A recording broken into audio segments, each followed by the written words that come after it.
Hello, everyone. Brian here from the American Kabuki ground crew. I'm so incredibly thrilled to be here celebrating this beautiful moment of now with all the amazing beings who will be listening to this call over the course of the coming days and weeks.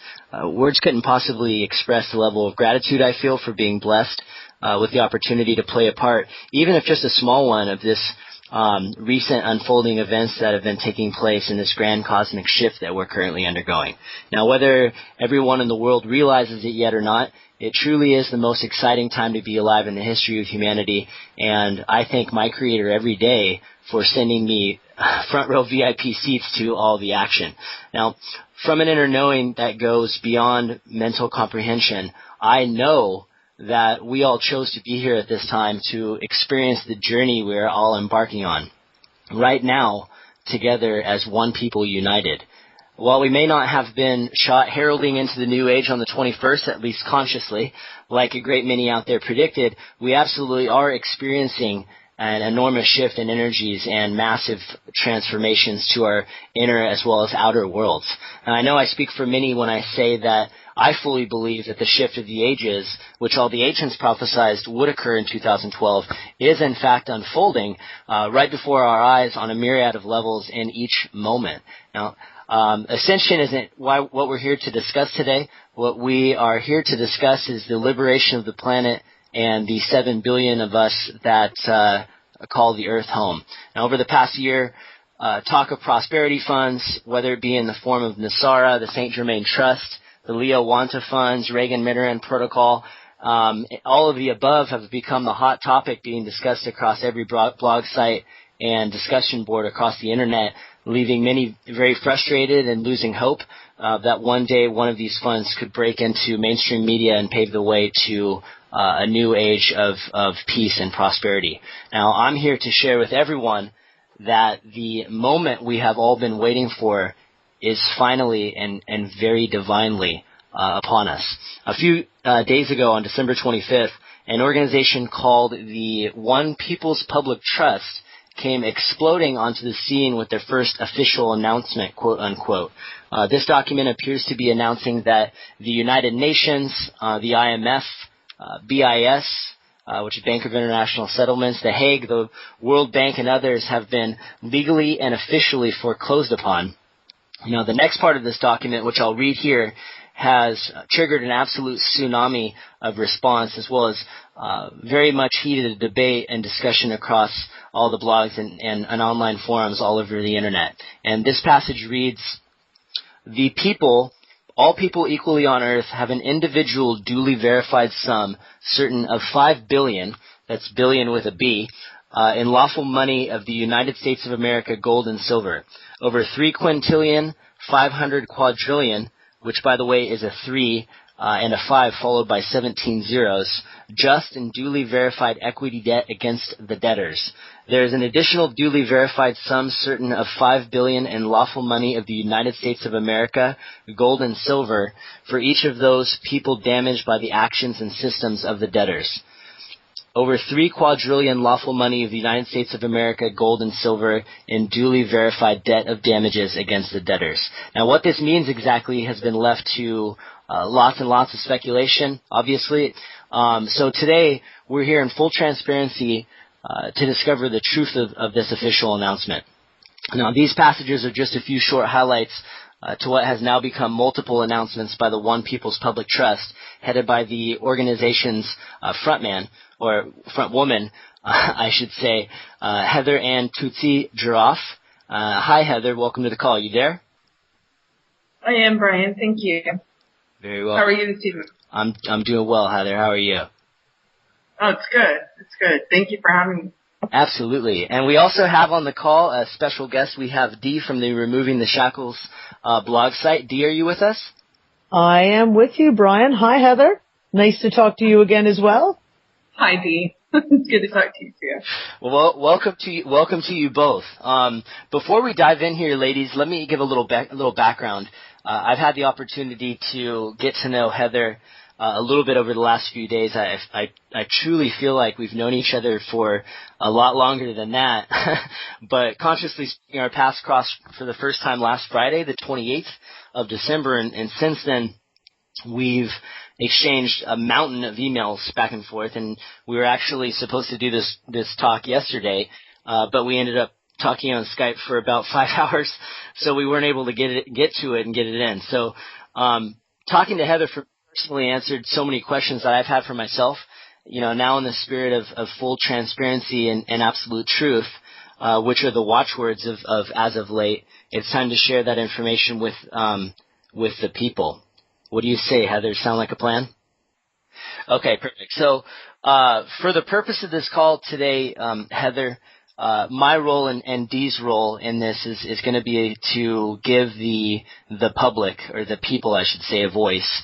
And due to the scope of the subject matter we're dealing with here, which is obviously global in nature with the potential of affecting every person on the planet, and because of that, the people are obviously and rightfully so have lots and lots of questions. So over the last couple of days, I've gathered many of those questions from Kuila Pele's blog, American Kabuki's blog.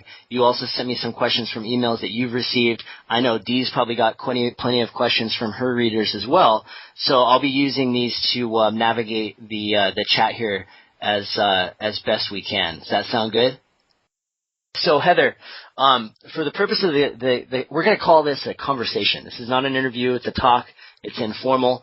My role in this, Dee's role in this, is going to be to give the people a voice. The people, quote unquote, everybody that's been following this story since last Friday. Obviously, due to the scope of the subject matter we're dealing with here, which is beyond, it's global, it's universal in nature, really. It has the potential of affecting everyone on the planet. So there's a lot of questions that have been flowing in consistently since last Friday. And over the last couple of days, we've gathered these questions from various blogs. Dee's blog, Breaking the Silence, Removing the Shackles, Kuila Pele, American Kabuki, and emails that you've sent me. So we're going to use these questions that people have to kind of guide us through the conversation that we have here. But before we start, I have one little request of you, Heather. So based on what we know of you so far, I'm not going to tell me what it is. What's that? I said I'll agree to it when you tell me what it is. Okay, here it is. You're obviously very well educated. You have a very uncanny ability to articulate and express yourself around anything that you have done with your legal background. I know you've been a lawyer for 10 years, but you know as good as I do that a lot of the feedback that we've received thus far is that the format is too legalese or legal talk for the average Joe to understand. So you put out an announcement too that was for very good reason, because this is drafted in an attempt to the people weren't the intended audience of the very legal stuff that you put out, but I really want to try to keep this as street level and in a style and format that everyone's going to be able to understand. Is that fair? That's excellent. That's more natural. Very good. All right. So I already know the answer to this first question, but we need to hear it from you because everybody hasn't been present on the talks that we've had so far. But there's a lot of people out there that want to believe with their entire heart and soul that the story that we're here to discuss is true, but because they've never heard of you or the People's Trust organization, there's been a fairly substantial amount of resistance. So why don't we start out with who is Heather and Tucci-Jarraf, and how on earth did you get involved in all of this? Okay, well, Heather and Tucci-Jarraf is just one of the people. I mean, when it boils down to it, all the roles that I play, I'm just one of the people, just like you guys, just like everyone else on the planet. And as to why I got involved for the same reasons all you guys got involved. We're searching for the truth. And here we are on this call. And then as far as when did I get involved, I was working overseas, basically, in high levels of bank and trade and finance and international law. And we all made a choice. We made a choice to go in and clean things up. And it wasn't just me. It wasn't just the people I was working with. It was a whole slew of people within what we term as the slavery systems. And that happened, basically the choice was made on how it was going to go in March of 2009. Does that answer that question specifically in that? What happened in March of 2009? Actually, we had been working on an investigation for approximately, I think it's 3 months, maybe less, regarding mirror loans at the World Bank. And we found through that mirror loans investigation that we were doing regarding Panama, the Republic of Panama, we found Freddie Fannie paper, Freddie Mac and Fannie Mae fraudulent paper, significant amounts of it. And out of curiosity for one of the people that was the investigation team, I went back behind the screens and went all the way back to, I had randomly selected some houses out of the Freddie Fannie paper and went all the way back to the homes and found that this paper, this securities of about 50 million, and I think it was about, it was 50 million, and it was probably based on property that was worth maybe, if you were lucky, 10% of that amount, maybe less. So with that, that's basically what started it. It was a personal issue, a personal matter, a person, one of the people helping another one of the people. And from there, we just kind of sat there and readjusted, reprioritized, and really just reflected. What are we doing? Why are we doing it? And what can we do about it? Do we want to do anything about it? So people really kind of sat there and thought about it, and a choice was made. So we made a choice to go in and how do we help people understand no loans are made. There's no such thing as lawful current funds. There's lawful money, but there's no lawful current funds. So, these were the decisions we had to make. We were watching everyone suffer. We were suffering. Even those in the highest levels of banking are suffering. Highest levels of purported government are suffering. All the way down, you get tired of it. So that was the very beginning.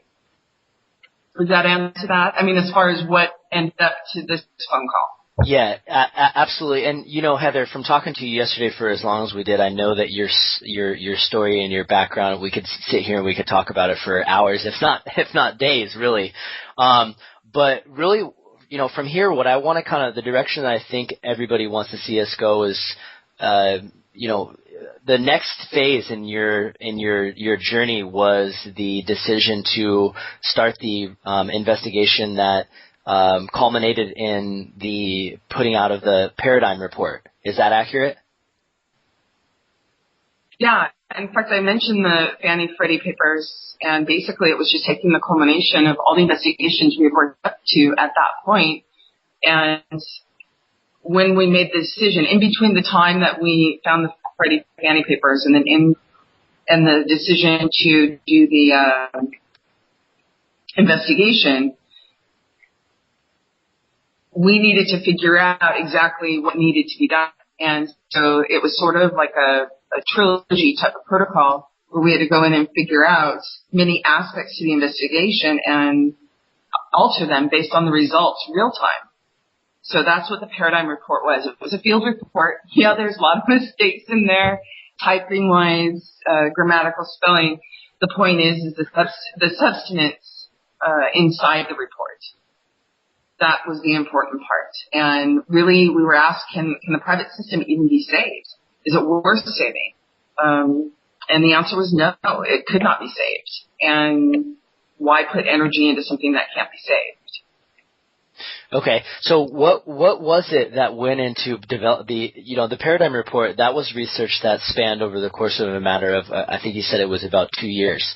So what were you researching, and what was the final outcome? I know people can they can read this document for themselves, but really what people want to know is what went into it, what was the outcome, and ultimately, what was the objective that you were looking to accomplish with you and the people that were involved in getting that paper put out? What went into it? Body and soul of many. As far as the goal was, like I said, to go in and find a solution, identify the problems, and identify a solution.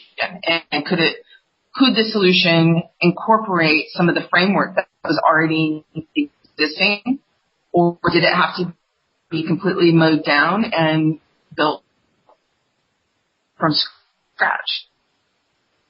That's basically the essence, and it had to deal with banking, was obviously the nexus point of every problem on the planet. So the problem at that point needed to be identified back to, well, how did that problem even come into existence? And you go back to the history, of America, and the first two central banks that they attempted to do, and the report identifies that more historically people can refer to that part. But looking at the past allowed us to figure out, okay, how did they maneuver using education and the judicial system? And then after that, it was a matter of, okay, well, what right now is their biggest fear, which communication between people, so the internet. Identifying these markers or these factors allowed us to be able to go in and say, okay, we need to go in further because a paper trail needs to be made where no paper trail currently exists, at least not one that connects all the dots. At that point, we had a few people that had offered to go ahead and use their house as a test case and all of that. And I would be running basically an investigation. It ended up just being a logical choice that I would have to use my house as a test case so I could control all the different factors. It's one thing to try to help someone who's freaking out while you're trying to run an investigation. And it's much easier to just control yourself and go through the factors.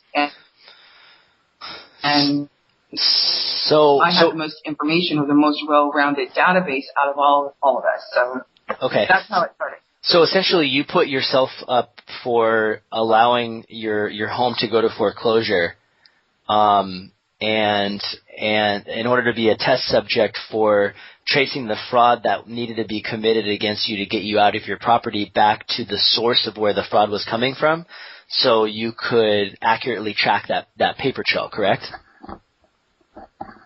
Yeah, that's right.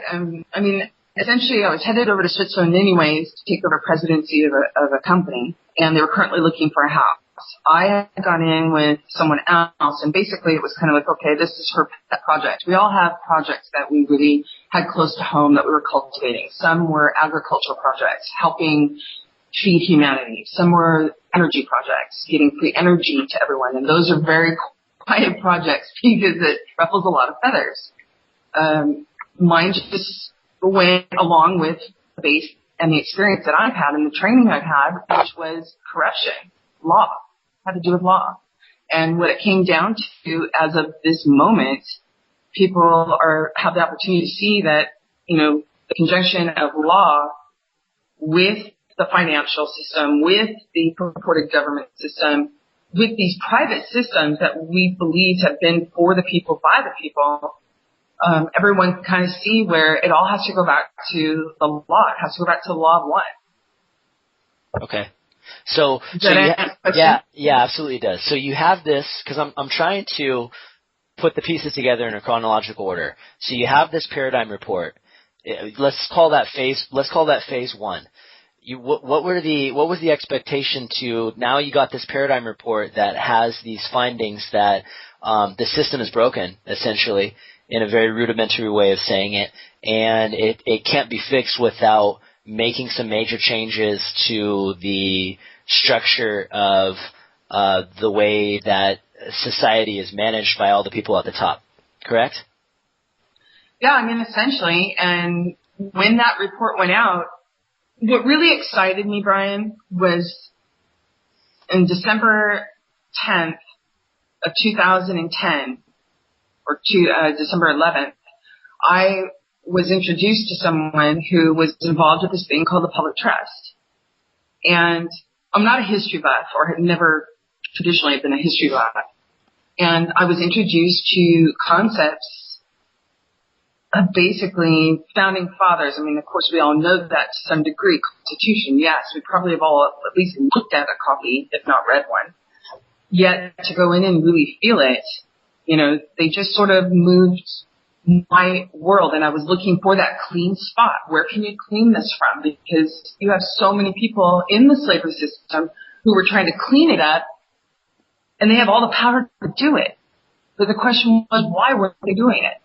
Well, there has to be a clean spot to do it from so that nobody can rebut it, so that it's unrebuttable and therefore unrebutted. And that is where I found the public trust to be an amazing tool, because it did go back to prime, but then it had to go back even further. We weren't all the way back to prime until this last summer. Well, and that was back to creator.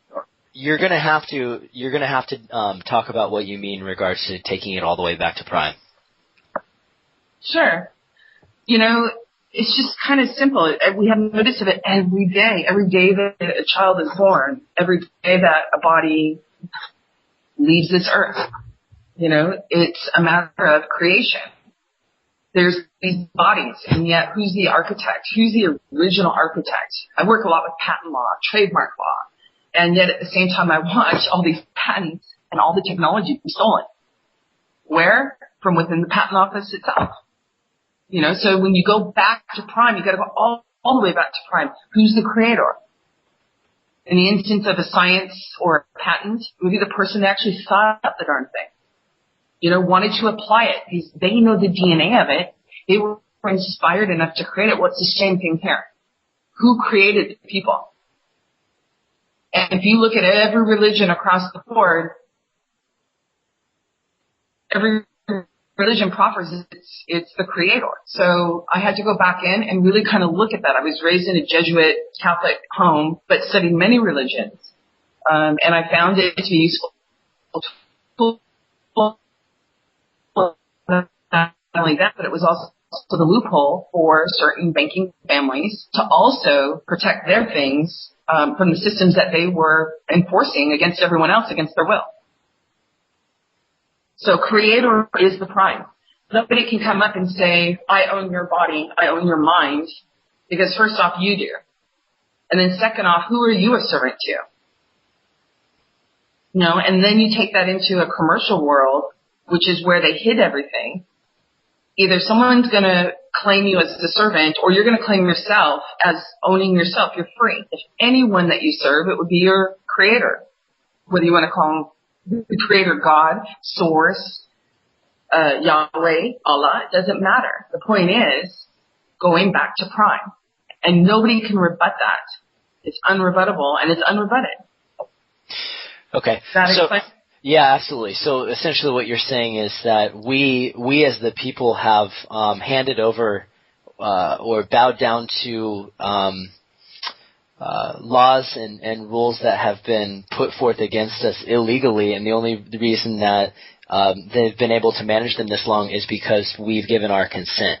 So, I mean, is that kind of in a real basic way of saying it, kind of what's happened here over the course of the last 100 years, if not way longer? Yeah, I would say that's a very accurate truth. Okay. The way that you just stated it. Okay, so you got this paradigm report, and what was you went in, you laid a lot of groundwork, you let your home go to foreclosure, you did this great amount of research and study into these systems and how corrupt they are. What are you now doing with this document? Like, I'm trying to bring it forward to present moment so we can dive into where we are today. But there's obviously this big vision from you and the People's Trust that you're working toward. And I'm just trying to figure out for everybody that's listening to this what that was and what your roadmap was to ultimately get there. Yeah, I mean, I've worked in banking, you know, in the basically putting people in tight positions and ferreting things out, vetting assets, vetting out people, doing background checks and all that. So I had a lot of information of how banks worked. And while we're going in trying to figure this cleanup, I wanted to make sure we were under the radar. once the banks kind of figure out you've gone in to squeal or tell on them, an exorbitant amount of pressure is applied or more. So it was really important to go in and work all this stuff out because I hadn't been in a courtroom for quite some time. I had no idea about it. So my job allowed me in the paradigm report basically to figure out how to go in and ferret everything out and be able to sort of test out different areas of solution. So in banking, I was responsible for vetting assets. I was responsible for vetting people. I was responsible for creating policies, structures, contracts, all for banking and financing. And so I know the exorbitant amount of pressure they can put on people and the methods they do that, which are pretty distasteful.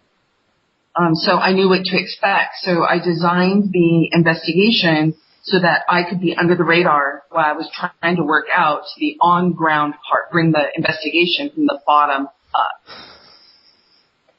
Okay. Without banks knowing.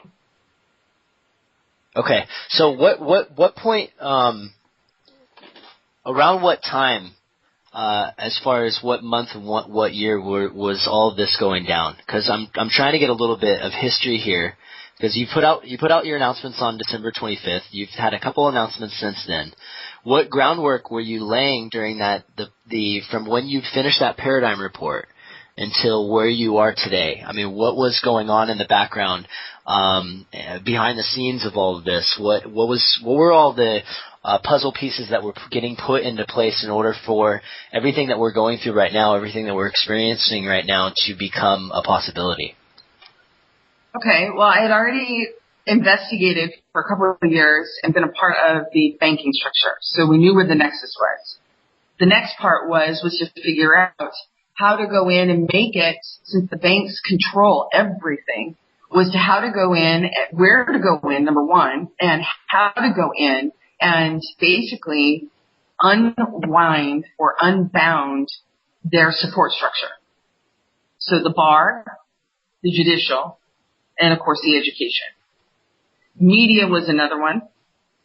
However, we didn't want the media. We didn't want any of that because if people knew what we were doing, we never would have finished our job, ever. So with the judicial, that was important and probably the easiest point for me to go in and start in the trenches to build the investigation from the bottom up, or from street level to Wall Street level. Okay? So with that, using my house as a test case, I went in and I don't even know how many cases that were actually filed or how many briefs were actually tested to get to the final brief that I sent in approved, which was a deceptive acts and practices brief. So that's basically what I did for almost a year. I was in the trenches, actually a year and a half, was in the trenches testing the judicial to see how corrupt they were, how closely connected they were with the banks. Was it direct contact? Were there people in between? Were there handlers? How much access did banks have to the systems that were actually used in judicial, meaning like CourtSmart, which is a communications recording system that the courts use during hearings? How much access did they have to the clerk's office? I mean, what I discovered was pretty mind-blowing for someone that had been an attorney for 10 years. And during this investigation, I actually had to make a choice, especially when I received intel and reports on ongoing investigations regarding the bar, which I was a part of. And I ended up canceling my bar license during the investigation. So that was the main meat of it, and we just finished that basically this July of 2012. The end of June, I think. End of June of 2012. And then the third phase was coming over here and working with the powers that were to go in and implement a solution that was the easiest and the less stressful for the people. Because I was told at one point, in fact, right before I left for overseas, was that there was going to be a war. There was going to be a war of such a kind that has never been seen or known in existence. And that was unacceptable to me. So out of the trustees, I was the one that was most suited to go overseas so that people knew that this wasn't about just America, quote unquote, or about people on the American soil, quote unquote. This was about people all over the globe. So that's what I've been doing over here, and I actually had a job. I was offered a job as a director of a bank, a private bank in Spain. And that was arranged through, in fact, one of the main clients is Rothschilds. So that was supposed to be our quiet room behind doors where we could actually go in and try to hammer out a solution for implementation. Well, when the time came, it didn't feel right. And I never made it to Spain. I didn't go there. After some long discussions with the trustees, we felt that it wasn't right. Heather, real quick, not to interrupt, there's going to be people that are going to have some confusion based on a couple things that you just said. You said that you were working with the powers that were, and that you were working with the Rothschild family to find a solution. There's many out there that perceive, the powers that were there. That's the cabal. That's the bad guys. The Rothschilds are, part of those dirty Illuminati family bloodlines. But you were working with them. Can you explain how that works? Well, we weren't working with them. We were opening our doors to be able to go in with the powers that were to start the handover back to the people. We physically went to their houses. We physically opened our doors so that there could be an open communication. They were very fearful of that because they didn't want to let go of the power, of the control. And in some cases, they, still don't, but it's already done. Okay. All right. So you said, when we talked last night, you said something big happened on the 4th of July. There's some big turning point event that happened on the 4th of July, and I believe there was another one in December. What were those? And those would be good lead-ins to everything that we've seen come out from yourself and the People's Trust over the last couple of days. What were those?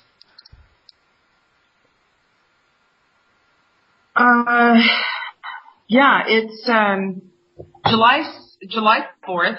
Basically, what we did was announce that we're going to do the equity call. They'd had so many chances, and there was so much communication going back and forth, trying to hammer this out and make sure that everything was returned to the people, that on July 4th, the trustees just said, we can either sit here and wait for someone to do something, especially from a bunch of folks who just were fearful of giving control back, and being found out, that we decided it was time to do instead of waiting for others to do.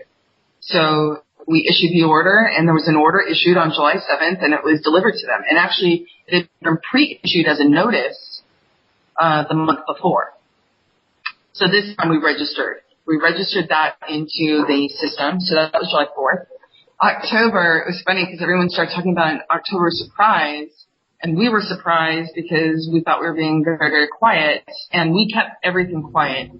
But in October, we actually foreclosed on all the private systems, the slavery systems, which included private arms of the slavery systems of the United Nations, purported Hague, purported IMF, ICC, ICJ, and all of the corporations under the guise of government. Okay, so that was in October. That was in October. Okay, so Dee has a quick question. I want to know, once Dee asks her question, under what authority all the foreclosures were made and whether those were registered. But Dee, why don't you hop in? You have a question? Okay, I have just a tiny question. As you're talking about, you were just talking about the different cases of who was, some were maybe not falling into place or maybe not playing nicely. Could you maybe tell us who it is who wasn't playing nicely? Okay. Well, basically, you had what we call the Texas camp. What we know as the Texas camp. Which consists of who? Well, that I don't mind. That's fine. Traditionally, Texas camp consists of Bush Sr., Bush Jr., Clinton, let's see, Rumsfeld, and Cheney. For the most part. There's others, but, those are probably the names that everyone would be most familiar with. No, not J.R. Ewing.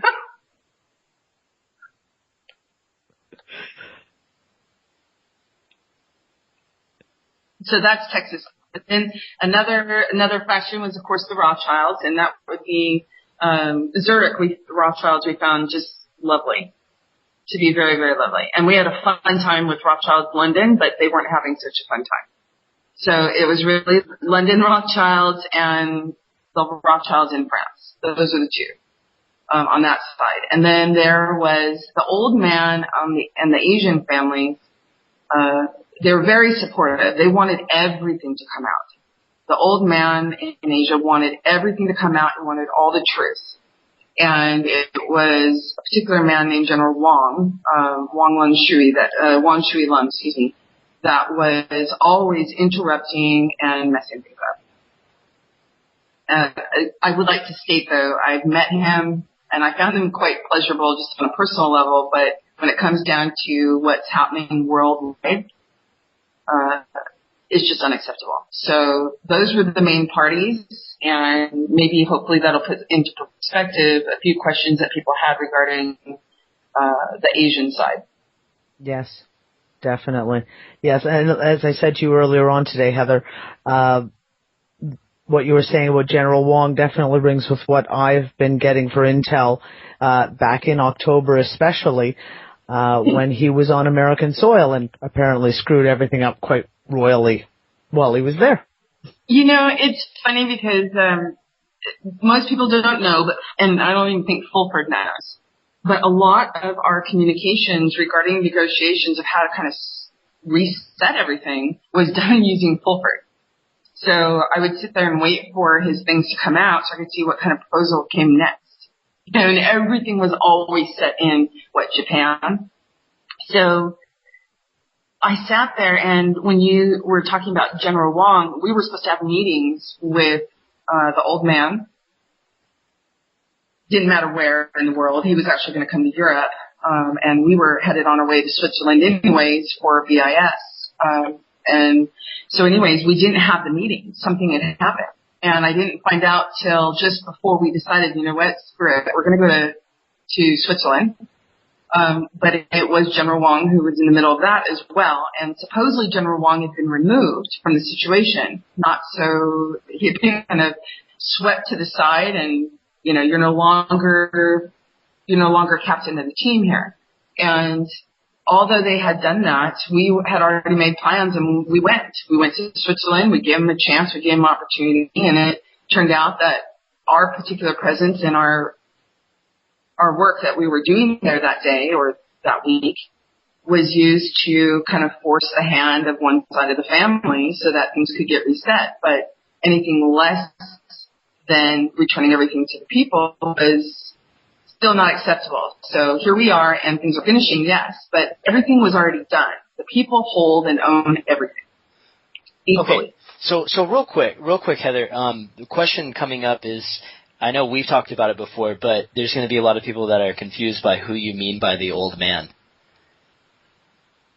Yeah, I know. There's people outside of banking do get confused about the old man. So, in fact, I think one question was, is that George Bush? No, that's not George Bush Sr. The old man is basically China.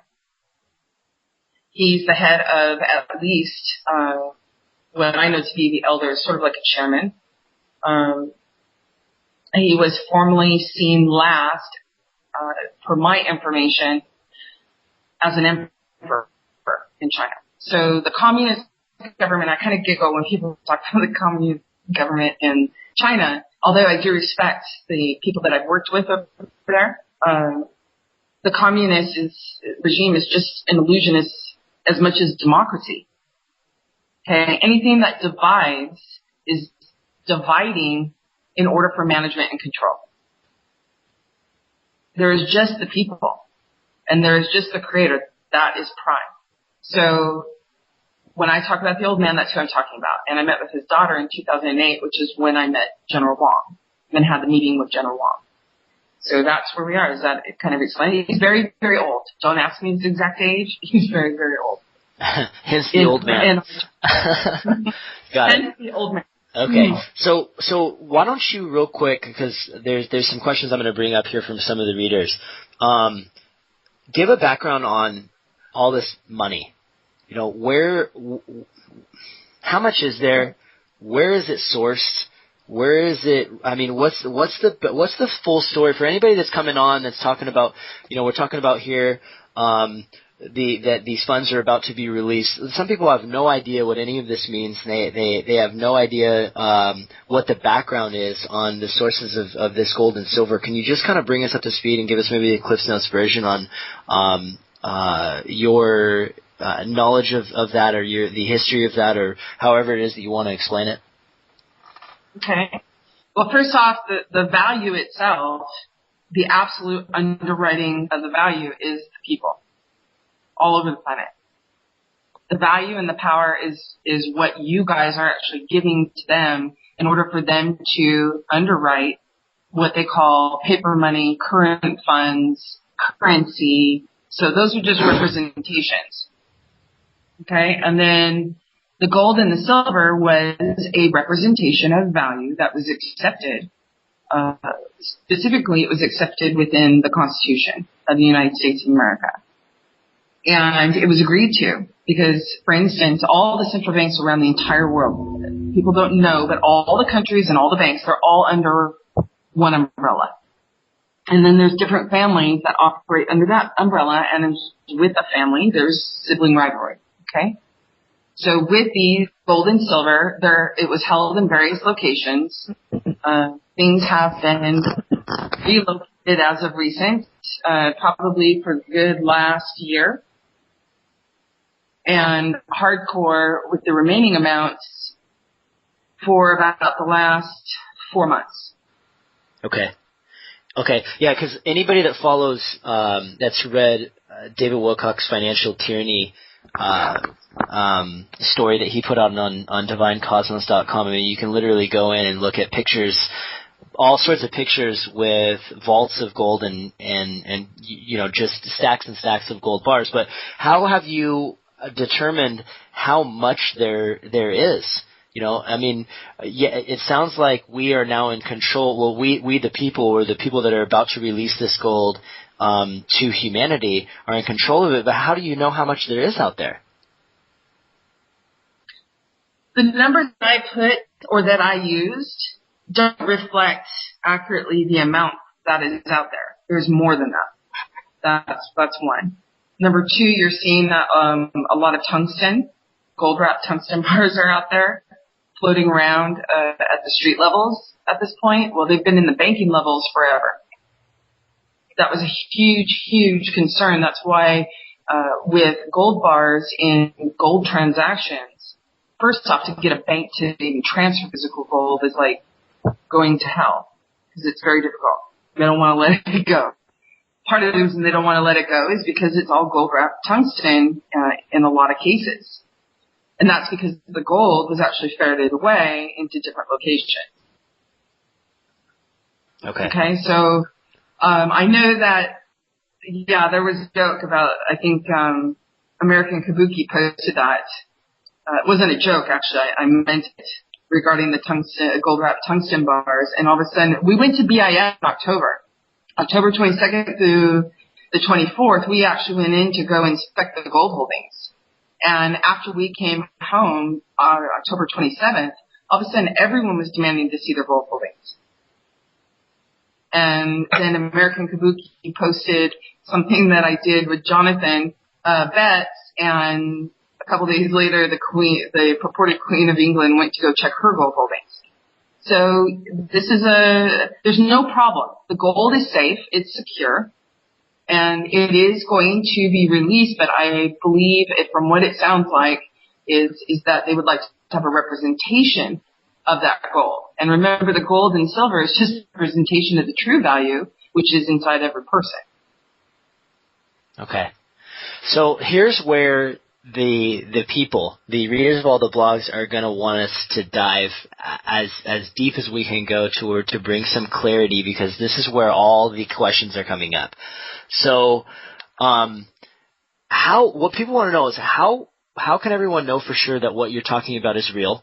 But by real, what I mean is that it's actually going to do some good, that this money is really going to come out. I mean, many are very skeptical at this point, rightfully so. It's a lot of money, because they've seen things like the Neil Keenan lawsuits, Drake's so-called green light prediction come and go without anything to show for it as far as in the public eye, based on our conversation. And I know yesterday that something actually did happen on July 4th, but nobody's been able to see anything yet. So there's a lot of people out there that are wondering, is this all fairy tale, or is this for real? So what makes what we're dealing with different?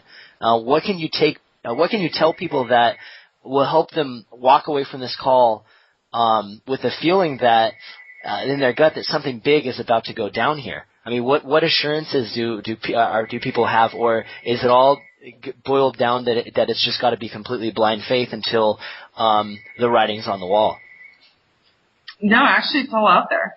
It's already out there. So we heard all along. Okay, we weren't ignorant to everyone going, we want transparency. We want to know. We want disclosures. We want an event. We want money. We need help. We want to fire all of Congress, whatever it was.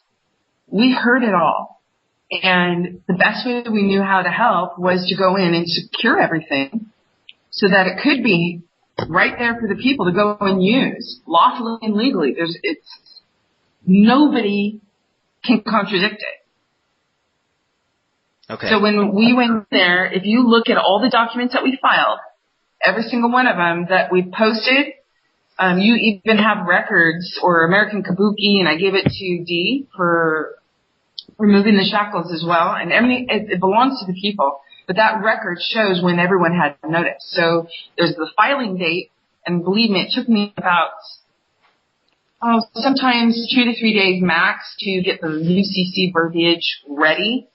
And there were a number of times when we sent it over email, which is heavily monitored thanks to our server going through Microsoft Exchange. Microsoft works very closely with the private systems because it is part of the private system. So they actually had notice of what we were doing, what we were intending prior to us even filing. But if you look at the filing dates and then you piece together those dates, okay, then you go back and you look at any intel or any Dee and I talked about this. If she went back and looked at her intel, looked at significant dates, which I know are significant in her arena, she would be able to perhaps, and we already did a couple, was to correlate the filing dates with intel dates that she had. They were pretty close. Yep, absolutely. The filing dates were happening before the date she was receiving intel, which is normal. And if you go and you do that for each and every filing, I think you're going to find, and even looking just to open public reporting, even mainstream media, what you guys call mainstream media, you'll see different reports. Dee, I loved when you posted, it helped me because I didn't have to go fish for the information, all the different government officials, quote unquote, and quote unquote governments, whole governments that were resigning. American Kabuki, and I'm not sure if Dee did this too, where you guys kept track of all the bankers that were resigning. If you go back and look at the dates when the resignation started, the jumping of ships, so to speak, I know you're going to find that they correlate to certain kinds of filings within the pack that we've posted and that are available to everyone. Dee, go ahead with your question.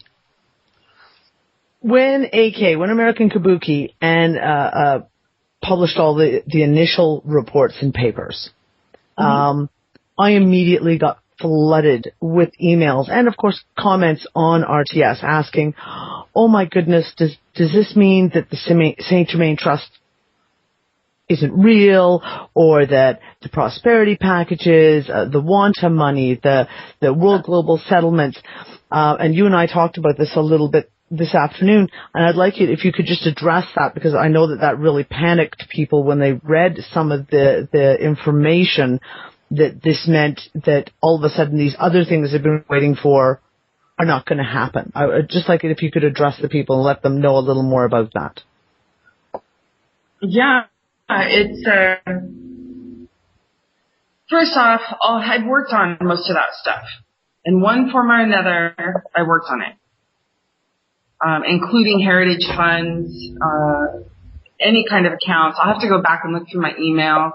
I have someone within the old slavery system was trying to get us to open up certain of the collateral accounts, which I know are watched 24/7. And there are certain alarms that go off globally whenever they try to touch them.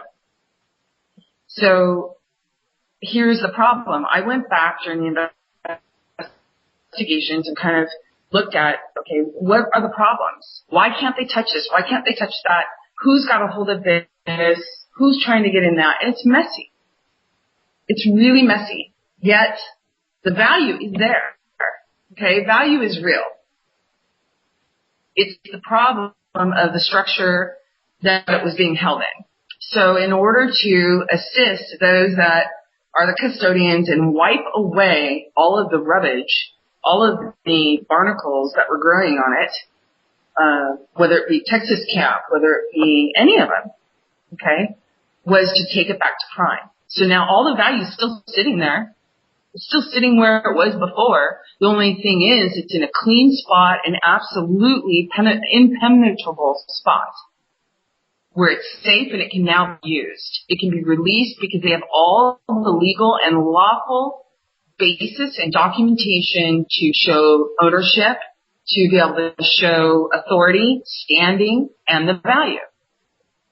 So yeah, it's still all there, and it's actually in a much better spot than it ever was prior to this happening. Thank you. That is fantastic. I hope all my readers out there are all cheering and jumping up and down now. Based on reading the comments on your blog, Dee, I'm absolutely sure they are. Here's a question for you, Heather, that came from a woman named Charlene. She writes, I would like to know when we can expect this to start affecting our current system. What steps can body of states take so this doesn't get swept under the carpet? And with all those great email addresses published, Rothschilds, FBJ, DOJ, Federal Reserve, etc., is there a time that states of bodies should make their voices known with these entities? And lastly, are there any possibilities of recourse from the cabal? That's a lot of questions all tied into one. Why don't we start with the first one? The first one was when can we start to expect to see this affecting our current system? Obviously, that's a huge one. It already is affecting our current system. If you look at the governments, quote unquote, that have been reorganizing or just completely going away, it's already started. In order for there to be a mass distribution, I mean, you're talking about over 7 billion people, Brian. And so you got to have the systems to be able to do that. Now, there are systems that are currently existing, and we actually put all the different legal and lawful tools and documentation that they need to be able to have the standing and authority to go in and repossess those, to use them. And we always used in our group, in a twinkling of an eye. It could be done in a twinkling of an eye, okay? And it can be still. And it looks like it's moving into that particular framework. I know that the monetary system, they knew what we were doing months ago. So they've already got it all ready to go. That's why we moved so hard, and maybe not in a twinkling of an eye for some, but in a twinkling of an eye for what we had to unwind, okay? Okay. So at this point, I want to make sure that I answered that particular part of the question. Well, yeah, you did, but there's going to be a lot of people that say, okay, well, that's great, that's good and dandy and all, but when is this information going to become public knowledge as opposed to having to dig into the blog sites to find it? You know, that's kind of the burning question that everybody wants to know. You know, everybody's waiting to wake up and turn on CNN and for Anderson Cooper to come on saying breaking news, nobody's going to believe this, here's what's going on. I mean, that's kind of where everybody's at, because they've been, in their opinion, you know, for me, the way I look at it is over the course of the last year, there's so much that's been accomplished behind the scenes that it's all paving the way in order for everything to be made public. But I guess everybody's waiting for that tipping point to where this now is out there for the neighbors that have no idea what's going on, for the people that are at work, for our friends and family. They can see it with their own eye and they know, oh my gosh, change is upon us. Yeah, that is literally one of the most driving questions of the day I've found on RTS. People, yes, everyone, everyone's broke, everyone needs money.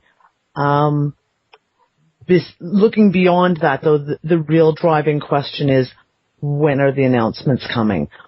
When will people know? I don't even know if that's it, Dee, because from what I can understand, the only reason they want to know when the announcements are is because what the real question is when am I going to be able to rub a couple of coins together and buy a cup of coffee or a tank of gas or a loaf of bread, right? Yep. That's what they want to know. So here's what I also think that there's a lot of people out there who have been waiting, who have been waiting for that moment of vindication of, see, I was right. I've been trying to tell you how corrupt everything is. You wouldn't listen. I just want to know that I was right, that I'm not crazy. Well, I was talking to Brian about this because it's sort of like that joke Brian and Phil and I were talking about, a guy stranded on an island and a boat comes by and offers him help. He says, no, God's going to save me. And then, all these vehicles come forth to help him off this island. He says, no, God's going to save me. And then he actually eventually dies. And he gets up to God and he says, why didn't you try to help me? God's like, I sent you a boat. I sent you a helicopter. I mean, that's sort of where we are. The people, if they're going to sit and wait for someone else to do something for them, are they standing in responsibility? Are they standing with liability? And I guess then the question would be that they'd ask, okay, well, I'm ready to stand in responsibility and liability. How do I do that? So those are really kind of the questions that I get. And I bring this up because when we were doing the solution in our part of the whole complete solution that's unfolding now, okay, was we had to recognize universal law and accept it. And part of that universal law is free will choice. There were a lot of people that made choices that if they had the opportunity to be abundant, live in harmony, know that someone wasn't going to come knock on their door, stealing them, gagging them. I mean, it's ridiculous what banking does. However, they would make a choice that's much different than the one they had to make based on where they were. They imposed limits on themselves or allowed others to impose limits on them. So it's important that everyone is able to make a new choice, to make a different choice. So if I sit here and I go, okay, it'll be in 3 weeks. It'll be in 2 weeks. It'll be in 2 days. Okay? It'll be in a twinkling of an eye. I tell you, it can be in a twinkling of an eye, but I'm also going to set a time frame here by doing that forces people to make a choice to conform to that timeline. And right now there are choices being made. They are remaking choices within that slavery system. Now, the ones that have been hiding in the slavery system to allow and help manifest this new now are coming out. And they're ready to come transparent. They're coming transparent. So you have to be aware and open your eyes so that you can see them, number one. Number two is those that were in the slavery system felt they had no other choice. they're actually considering and making different choices now. So it is unfolding right now as we speak, and you guys are making that happen. Not just American Kabuki, not just Brian, not just Dee and Removing the Shackles, all the people that are commenting. They're seeing all those comments. They're seeing the energy of acceptance of this now, this new now that is manifesting. They're seeing that the people, because the people choose, the people decide. So I hope that everybody understands that. As far as the timing, I would love to tell you what the timing is. I know that for us, we just decided to go ahead and do. Instead of waiting for the old man to come over and do this meeting, or instead of waiting for Texas Camp to back off and let this go, these collateral accounts to be released, we just went in and said, okay, what action can we do to make this safe? We realized nobody's moving, or people are moving in ways they shouldn't, because the right tools aren't in place. So what tools can I do to help them move? And that's what every one of us asked, and so we went in and did it. Okay. So here's the question.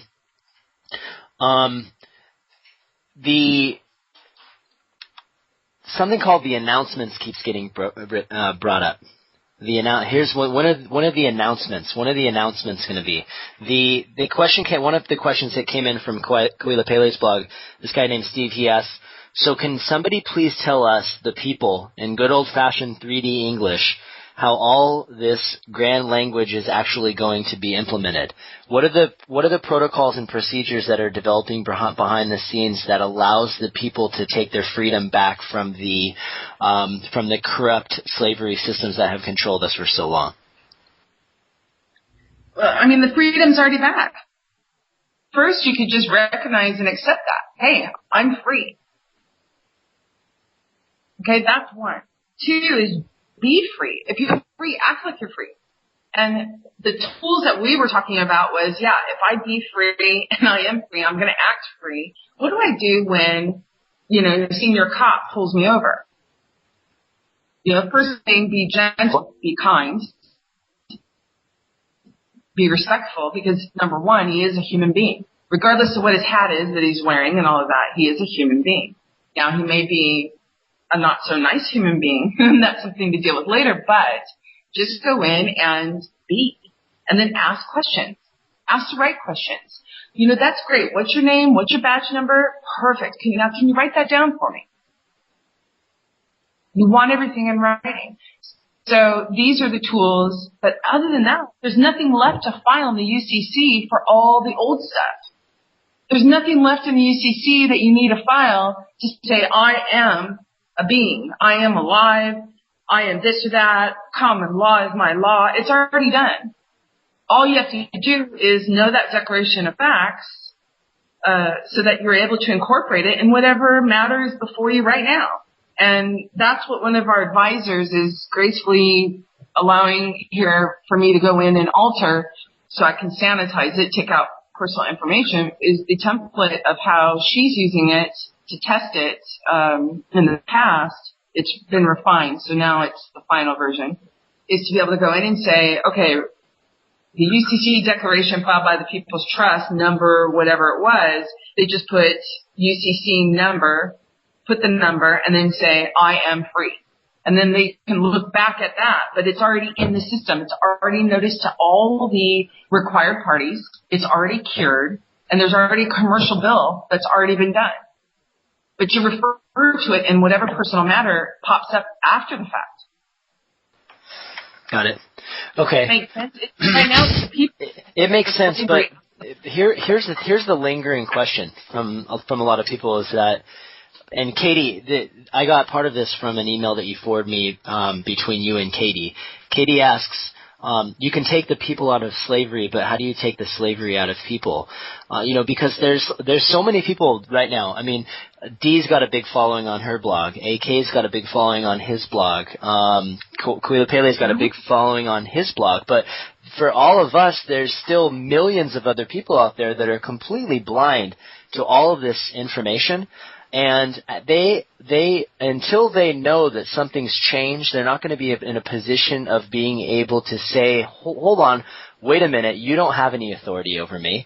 I am my own authority because the only person I answer to is God. So until that happens and the people are made aware that this has, the UCC filings, all this stuff, it's all great, but until that's made public on a mass level, how can people be expected to take those kinds of actions to stand up for their rights? Yeah, that's an excellent question. So what I'd like to do is use a real-time example, if that's okay with you guys. You know, it's you have OWS, the big report that came out regarding the collaboration between the banks, the big banks, and the FBI and all of that. Regarding the people, well, most people don't know. The public trust met with Occupy Wall Street. We spoke with the founder, one of the main founders, architects of Occupy Wall Street. Now, Occupy Wall Street was started by the banks. It was started by the banks in order to cite riots so that they could implement certain agendas and protocols and policies that they needed in place. Except for it got out of control. Why? Because the people were more awake today than when they formulated the plan. And the plan was formulated decades ago. Okay? And they've been testing it throughout those decades up to the present moment. So when we told the founder, and basically he was a good guy, good intent, all of that stuff, yeah, they know how to pick the right ones to be the face. And I'm not the face of the public trust. I mean, that's the whole point of it. It's about the people. So they used this guy with his intent, his good heart, and wanting to fix the system. They put him out in the front, and here's OWS. But yet they fed it. They fed it with some financing. They fed it with plants. So that's essentially what it is. You got to look around and support each other. I'm free. You are too. How can I help you understand that? I mean, Heather, that makes a lot of sense. It does. This is, I guess the reason I'm so passionate about this is because it's something that I personally have been getting hung up on for so long, which is the people don't know they're free yet. So we can have every single one of us talk to 10 other people, and that still doesn't scratch the surface of the entire population of the world. This is you've said it a million times. This is not an American thing; it's a global thing. And there's obviously this plan that's that's been in development for a very long time behind the scenes with the CIA and with the federal marshals and the positive military groups and the new governance that has been forming. I guess what people are going to want to know, and you don't have to give a time. See, a lot of people have gotten themselves into a lot of trouble by giving a date, and that date coming and going and nothing happening. So more so than what people are looking for in a date is that it's coming. There's going to be a point in time where everything's going to come out, and it's going to explode onto the scene, and all of these protocols are now in place to come and take out the old and bring in the new. And they're already there. The old systems are gone, per what you're saying, and the new systems are already in place. But people still are operating under the illusion that the old systems are still there. The media is still controlled. That's a big one, and that's a big reason, part of the reason why that there's not a lot more people that know about this.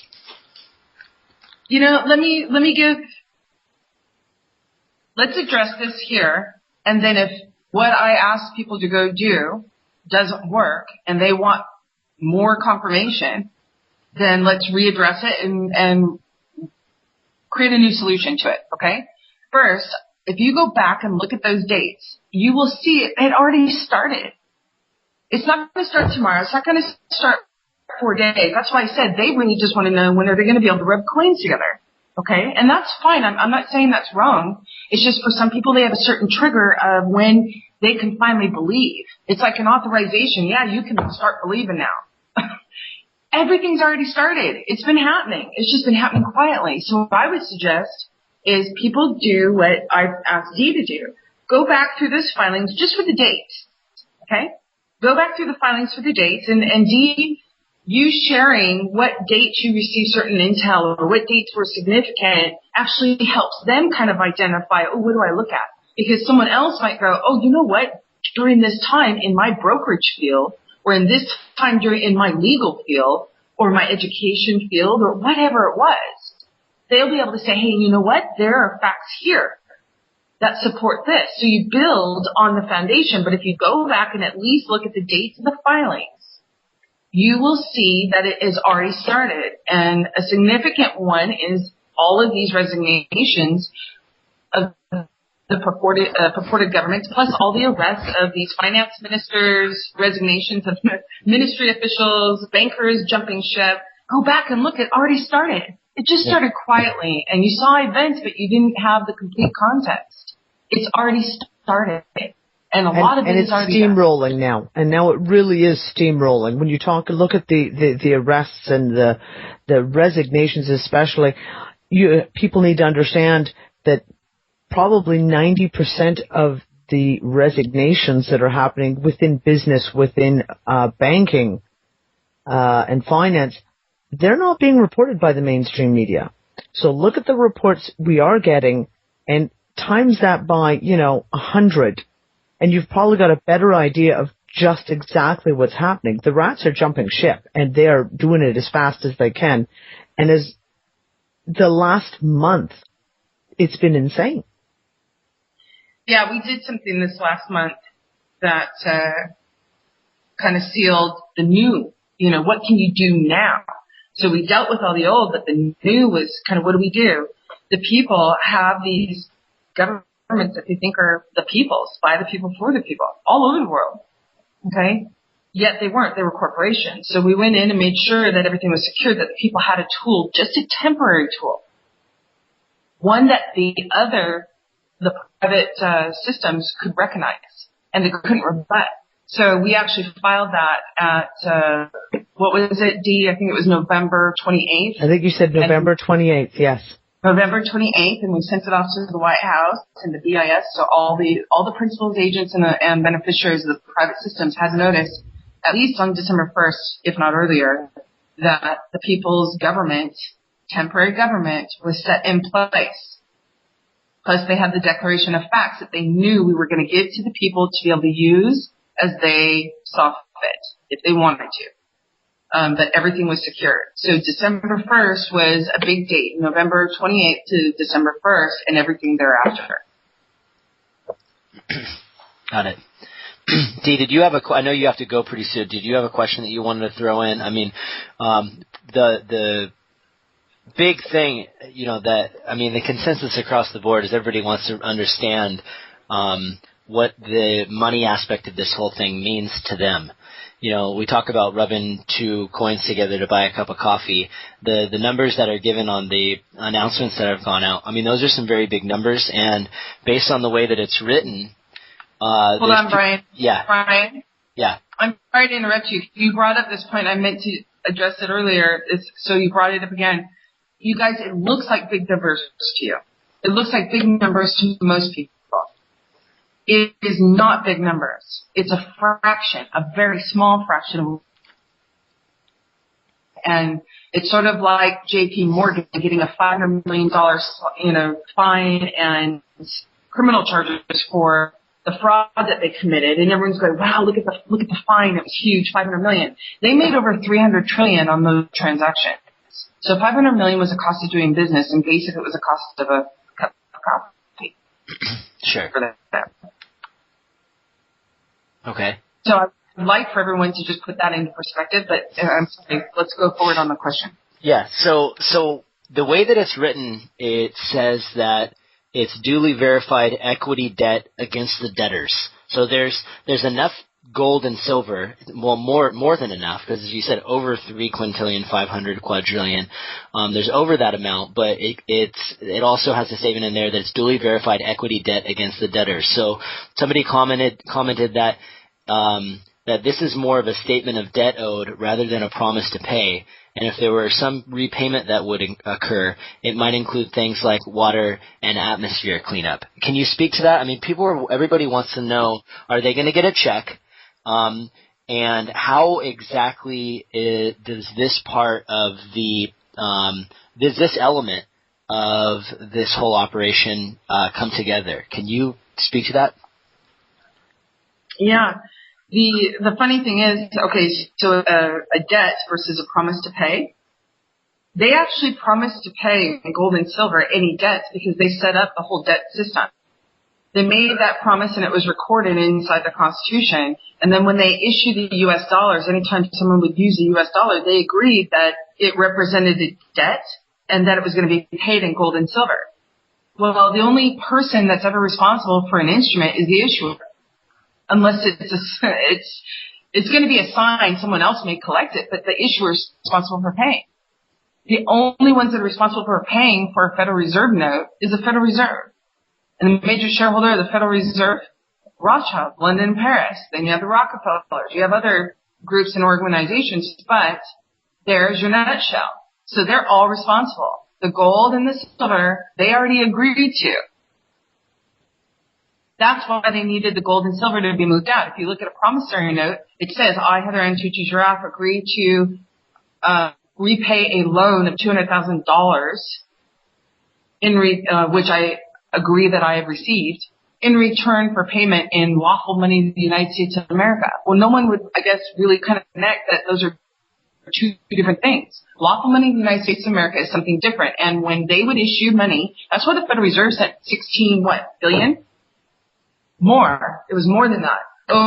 Overseas, during those secret issuances that people found out about, they had to send them over because the banks over there needed those deposited in order as of underwriting for their local currencies, whether it was the euro, the pound, dirham, you name it, yen, all of them. Their system they created made it so that the Federal Reserve was the number one underwriting to everything. Okay. Does that answer? It answers at least part of your question. So what part didn't I answer? I followed your blog. You have one question left because you have to leave in 5 minutes. Jump in whenever you like. If you're still there. D, you there? Yes, I keep muting my microphone. Here is the overwhelming question I've been getting today. Okay. What can we do to help you? What can the people do to help? I haven't even checked my emails in the last 4 hours.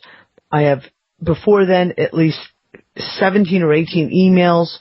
I have got Skype messages coming out the wazoo of people saying, I want to help. I want to be involved. How can I be involved? What can I do? I know it's overwhelming. And on a personal level, for me, I can only speak for me, is that they've been helping me just by them reaching out. Their energy is the value. Okay, so I recognize what that value is. That's why it's so important for me to return. But they're doing it. They don't even realize they're doing it. It's sort of like asking, when's it going to start? Well, honey, it started a while ago. And you can go back and verify how it already started. At this point, it's the same thing with what can they do. They're doing it. Every time they write a comment on your blog, Dee, for instance, or on American Kabuki, or on any of it, they're showing that they're interested. Not only are they interested, but they're saying they want to help now.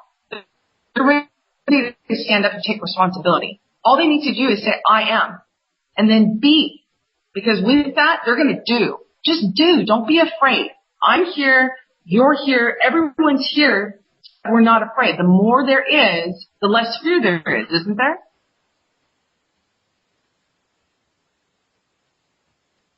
Well said. So we'll figure out the mechanics of what can be done. But, I mean, people don't have limits. Don't have fear. Don't limit yourself. Be creative. And if anyone makes a mistake, we can always correct it. So just figure out the ways to do.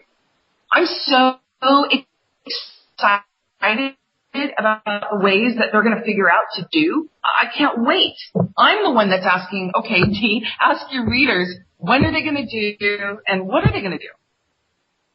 Yep. That's what I would like to know. Well, there you go. I'm so excited because I see absolute potential. I think that you have just set me up for my next article tomorrow morning. all of you Removing the Shackles readers out there, there's a test tomorrow morning. You better study up tonight.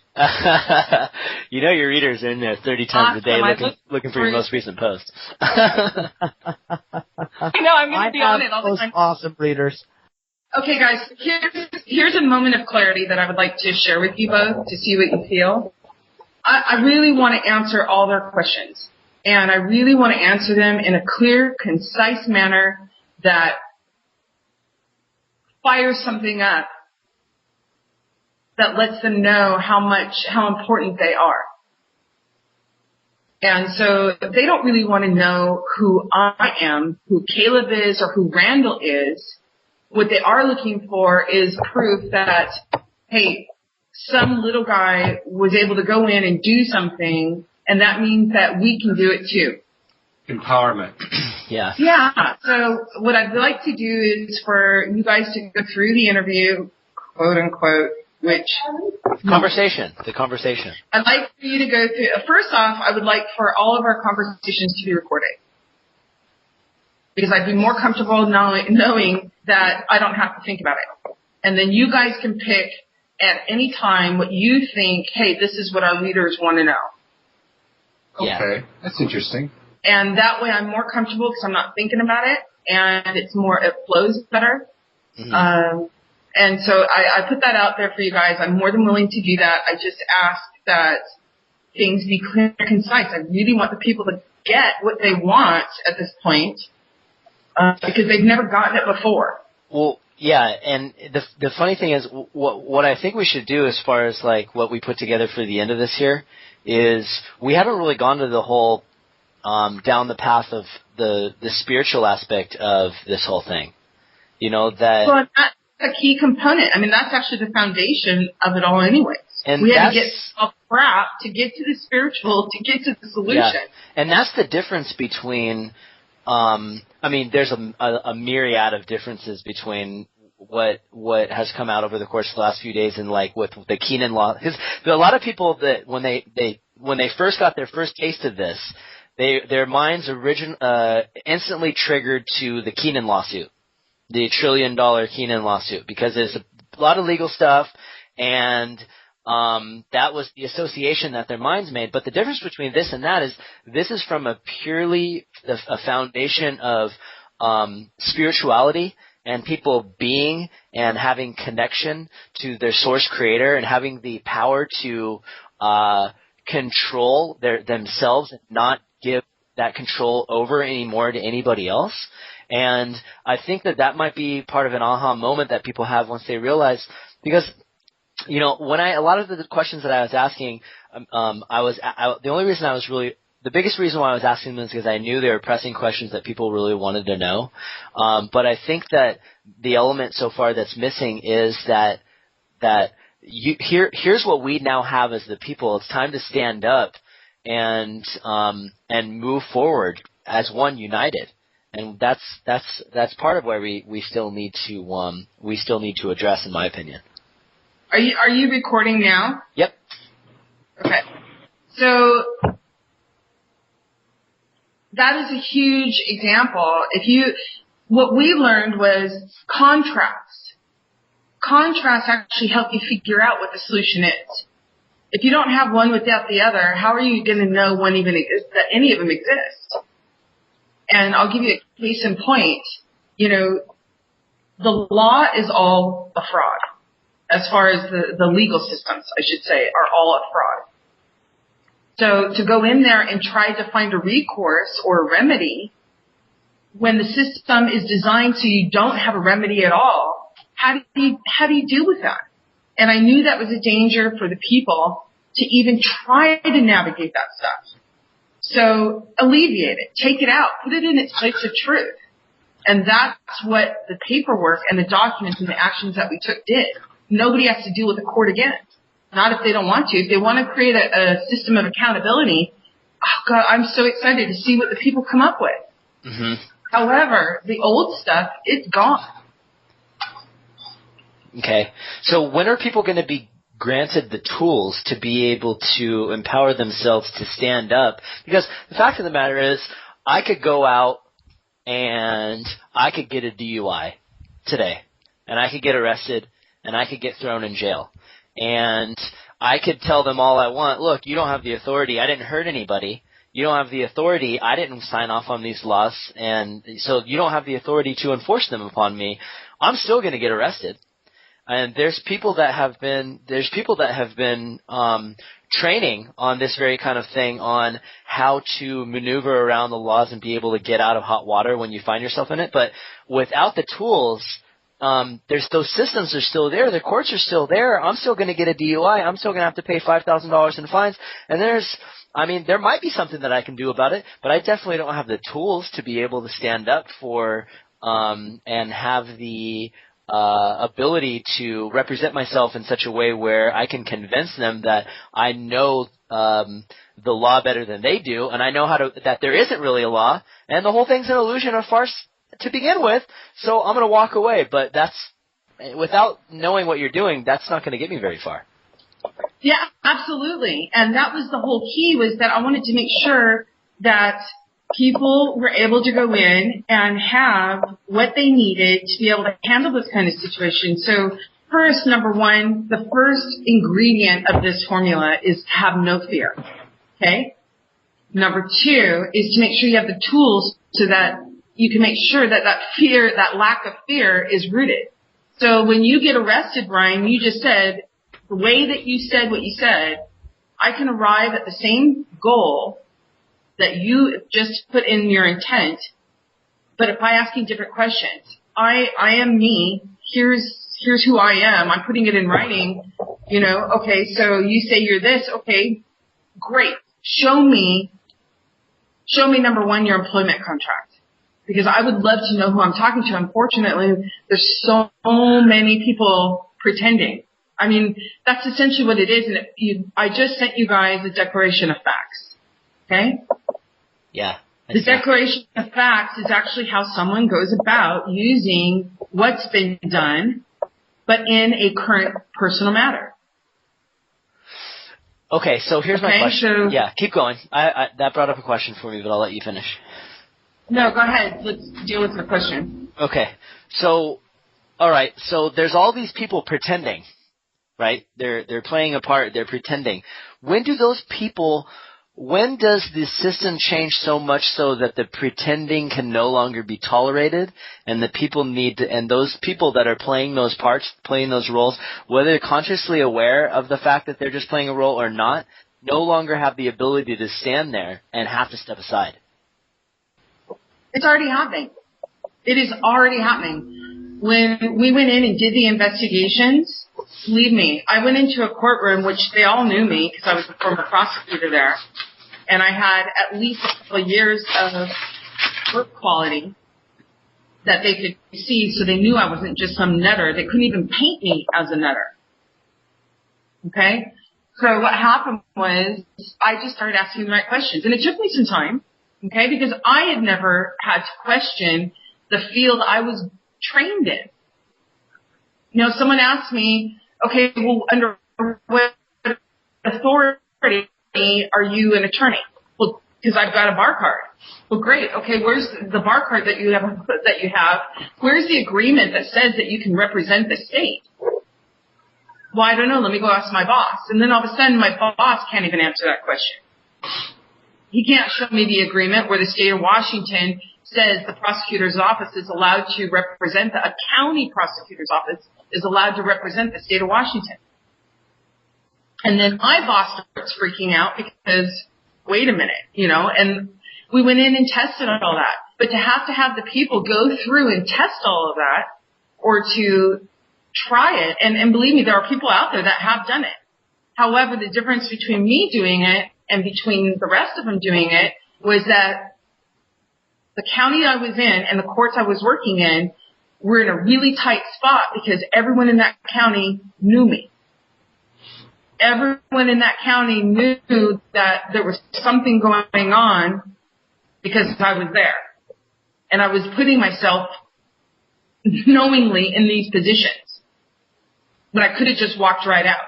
And it got to the point where the banks had to finally just sort of get the judges out of the situation of the cases by offering, like one judge, his daughter got offered a job to work for the bank, and then all of a sudden they had to recuse himself.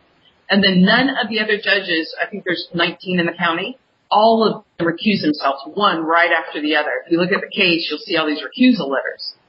You know, why? Because all of a sudden they realized, holy shit, something's going on. But this was months after I'd been in the county testing all these cases. Everyone making fun of me. It didn't matter. I didn't care what they thought. But see, I had information that the regular person just doesn't have. So the question becomes, what can you do? Brian, there's a very simple way, and that's the draft that I'm sending out to you guys here shortly, is basically a list of questions that you ask them in a very kind and gentle and respectful manner. Because I know, and they know, and if they don't know, they're going to find out real quick when they have to go to their bosses to try to get the information, and it's not provided. All of a sudden, they're told, drop the case. Just let it go.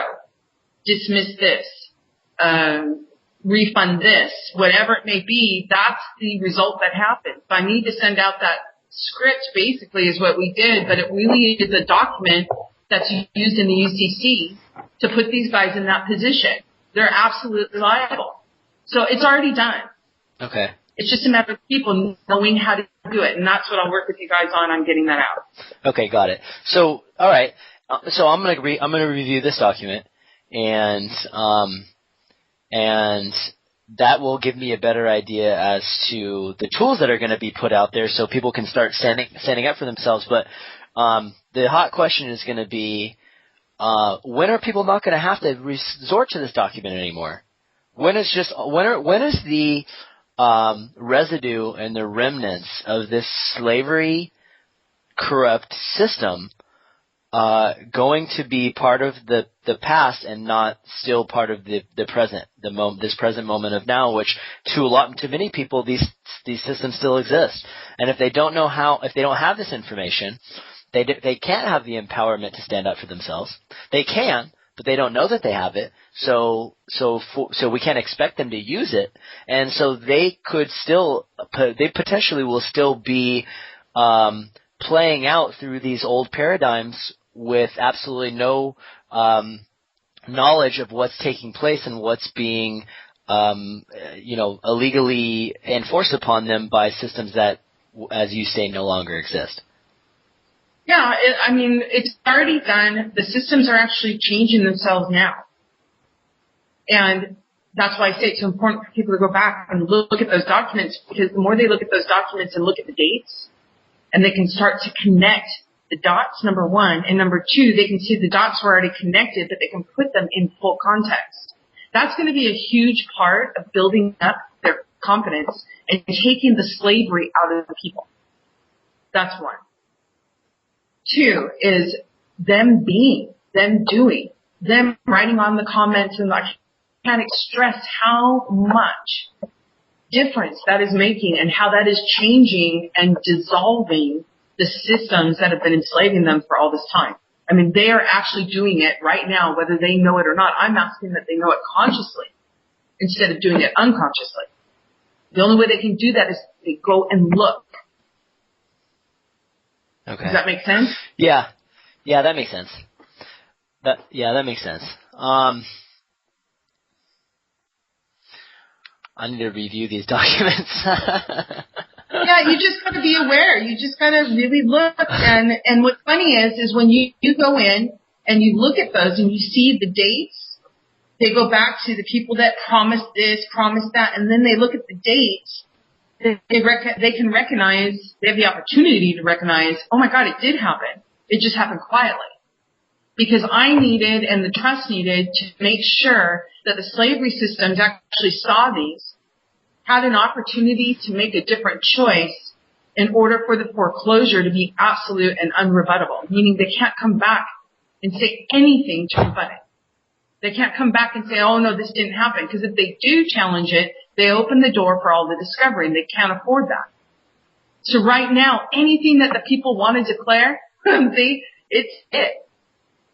It's it, because they don't want to open the door to show all the bad deeds and what's been going on. Got it. Okay.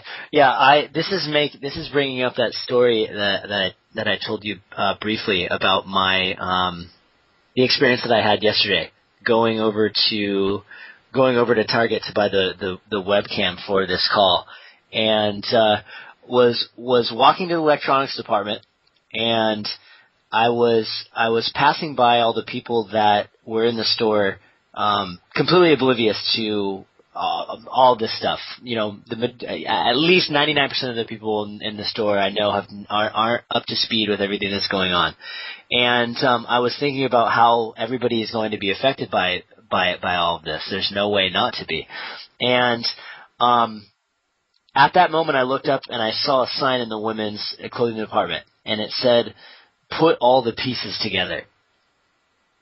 Obviously talking about women's clothing, but all of a sudden I understood that there's this, you know, if there is any doubt or any fear at all that this is real, admittedly, even, you know, there's that little devil in my back of my head that's saying, is this all really happening? I get that every once in a while. That's been because there's been this disconnect between the documentation that's been put out and released and how it'll all be enforced. And the answer I got instantly from my own inner knowing is, which corresponds to all the emails that we've been sending back and forth, and a lot of the information that we've covered really is that it's up to us, it's up to we the people to enforce it. And once everybody knows, once it's mainstream, once everybody knows that they've been set free, then the slavery system no longer has any power, because the illusion of it fades away. Okay, when you shine a spotlight on a shadow, the shadow ceases to exist. And what that does is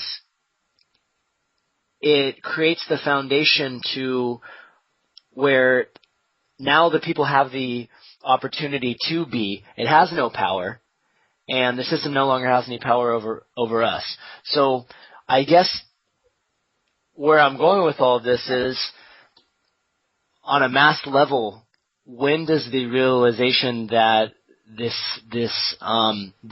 systems are gone start to become a factor, as opposed to what now appears like it's the inner circle of the people with the inside information? We're the only ones that know, so we're the few that can benefit from this. Whereas there's a lot of people out there that are broke, hungry, living in poverty, dying, in jail for reasons that they shouldn't be, facing all sorts of catastrophic issues in their life that are as a result of this system running their lives. When does all this change? It's already changing. That's the point. It already has changed. It's changing, and it's going to continue to change.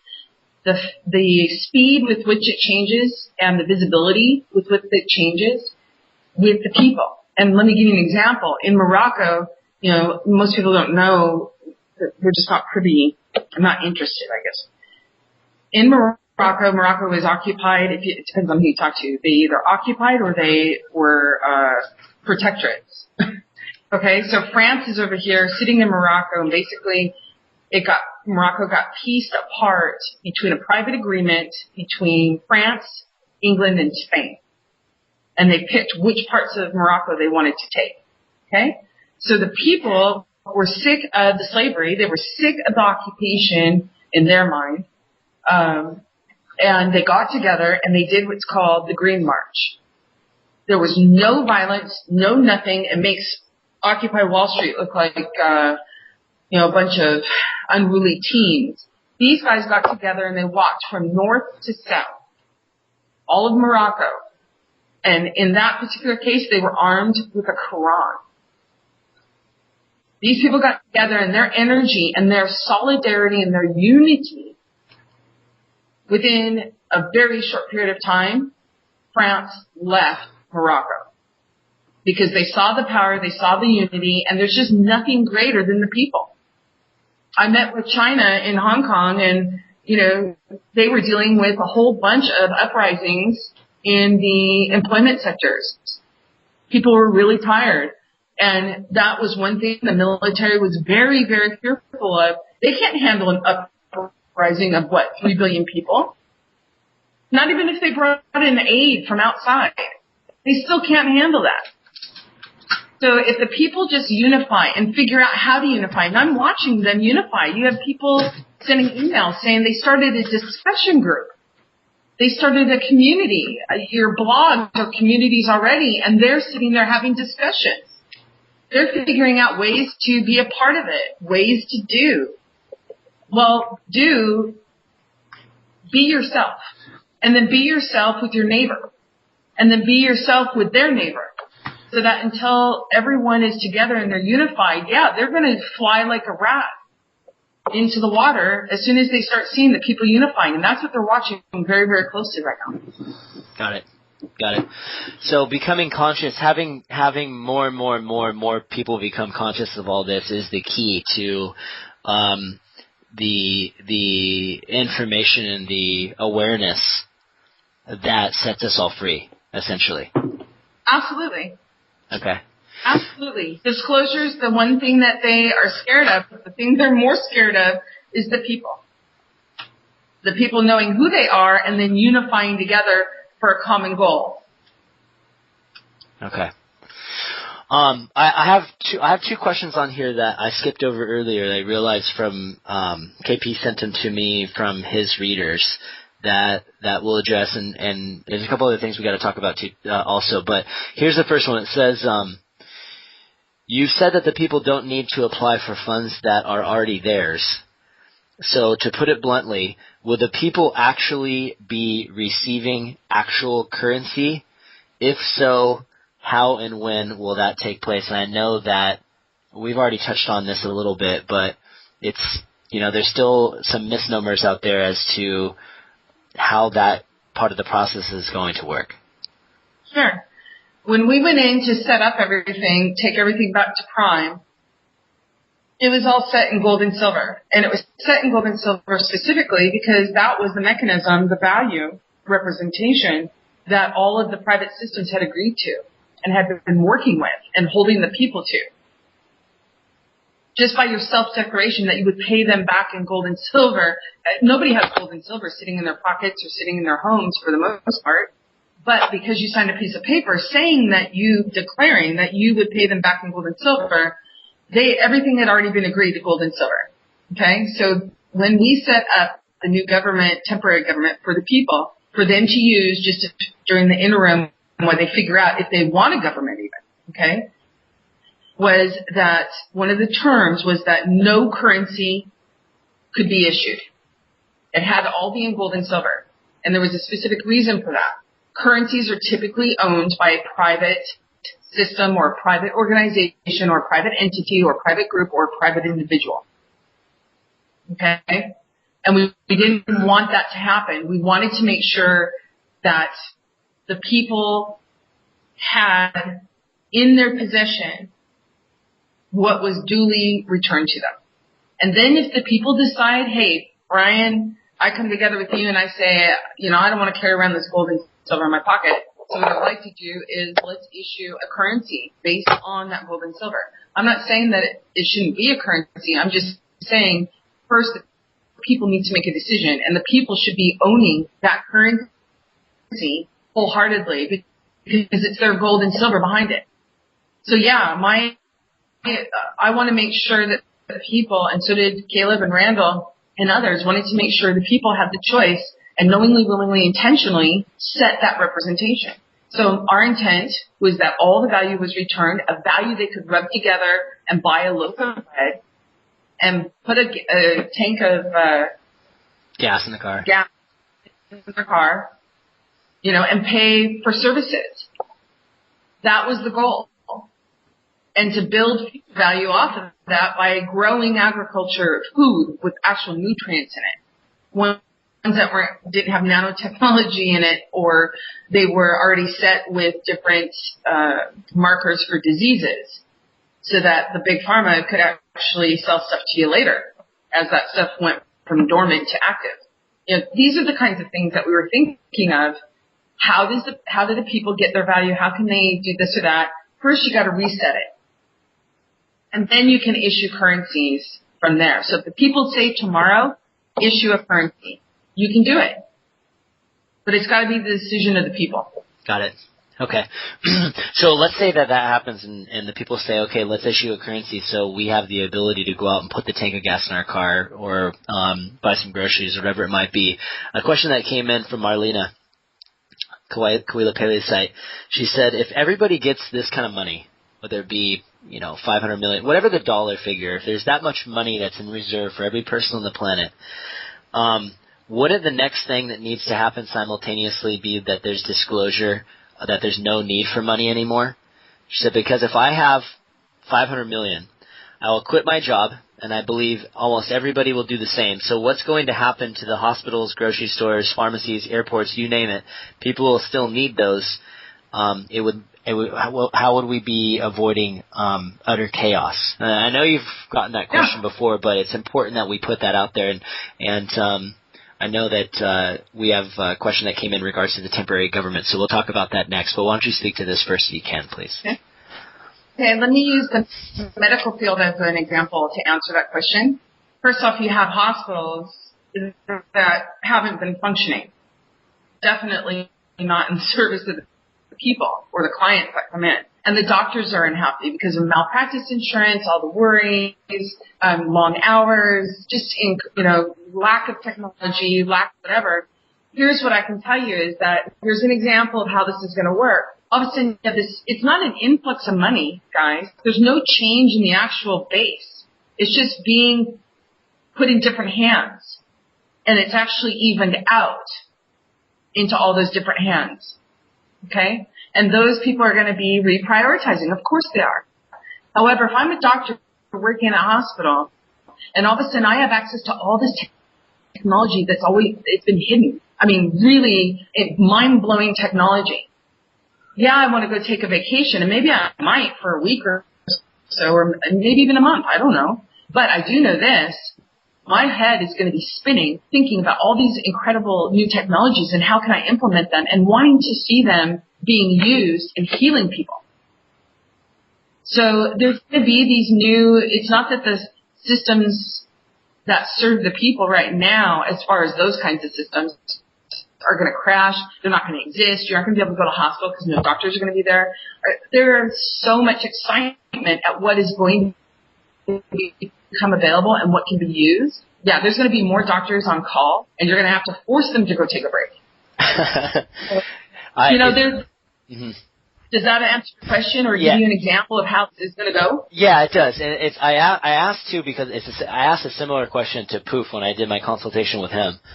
And he said, I asked him, I said, when can I comfortably go quit my job and so that I can move into something that's more in alignment and attunement to why I came here, why I chose to incarnate into the being that I am now.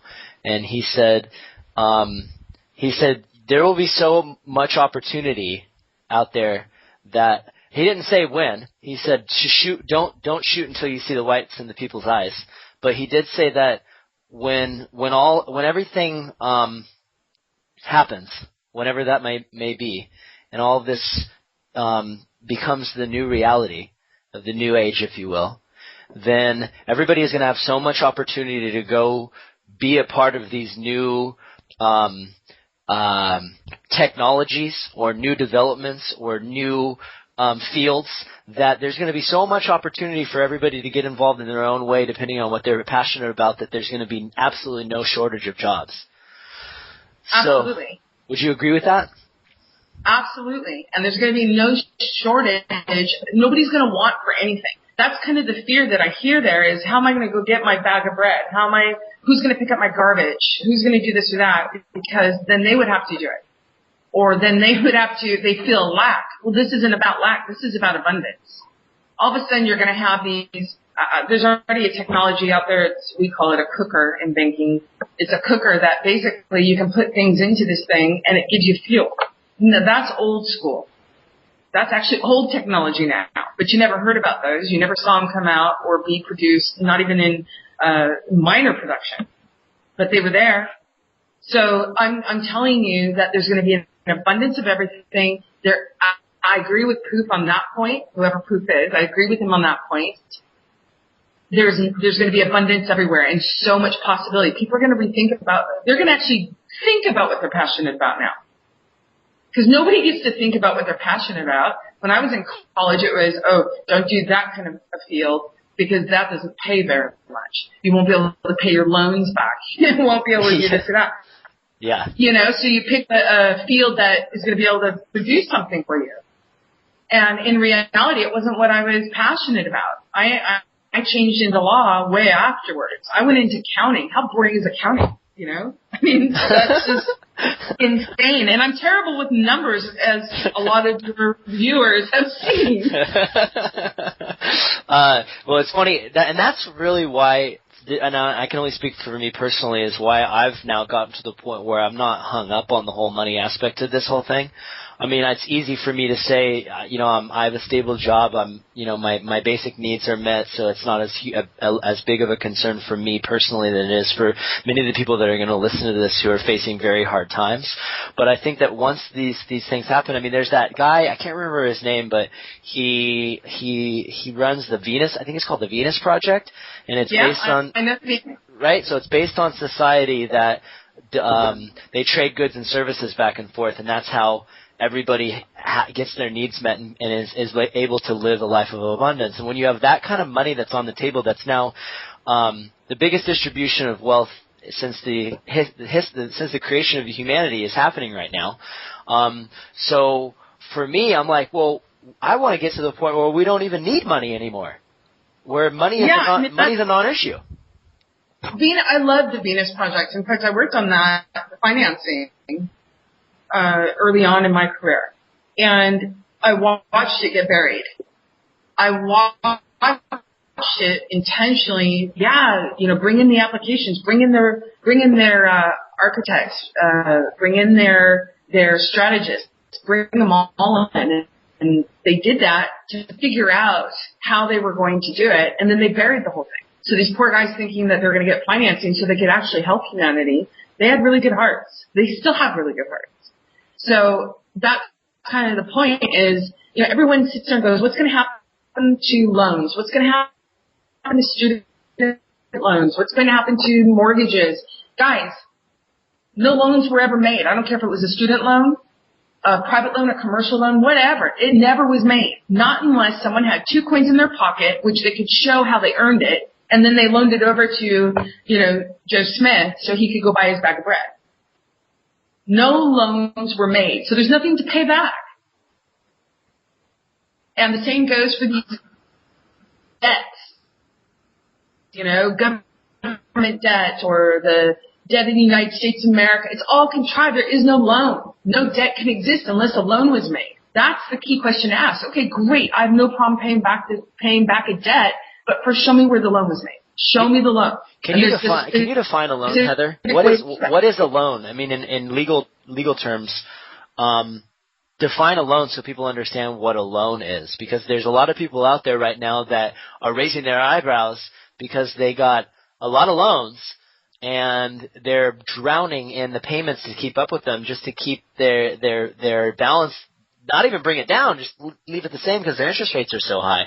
So I think that if you could explain that a little bit so that people understand how this is going to affect them, then I think that'd be very helpful. Yeah, I mean, and don't worry about it. People may not know what the definition, but I can personally, from personal experience, guarantee that judges don't even know the difference between a loan and a debt. Okay, so we'll go through, and basically, a loan is it's a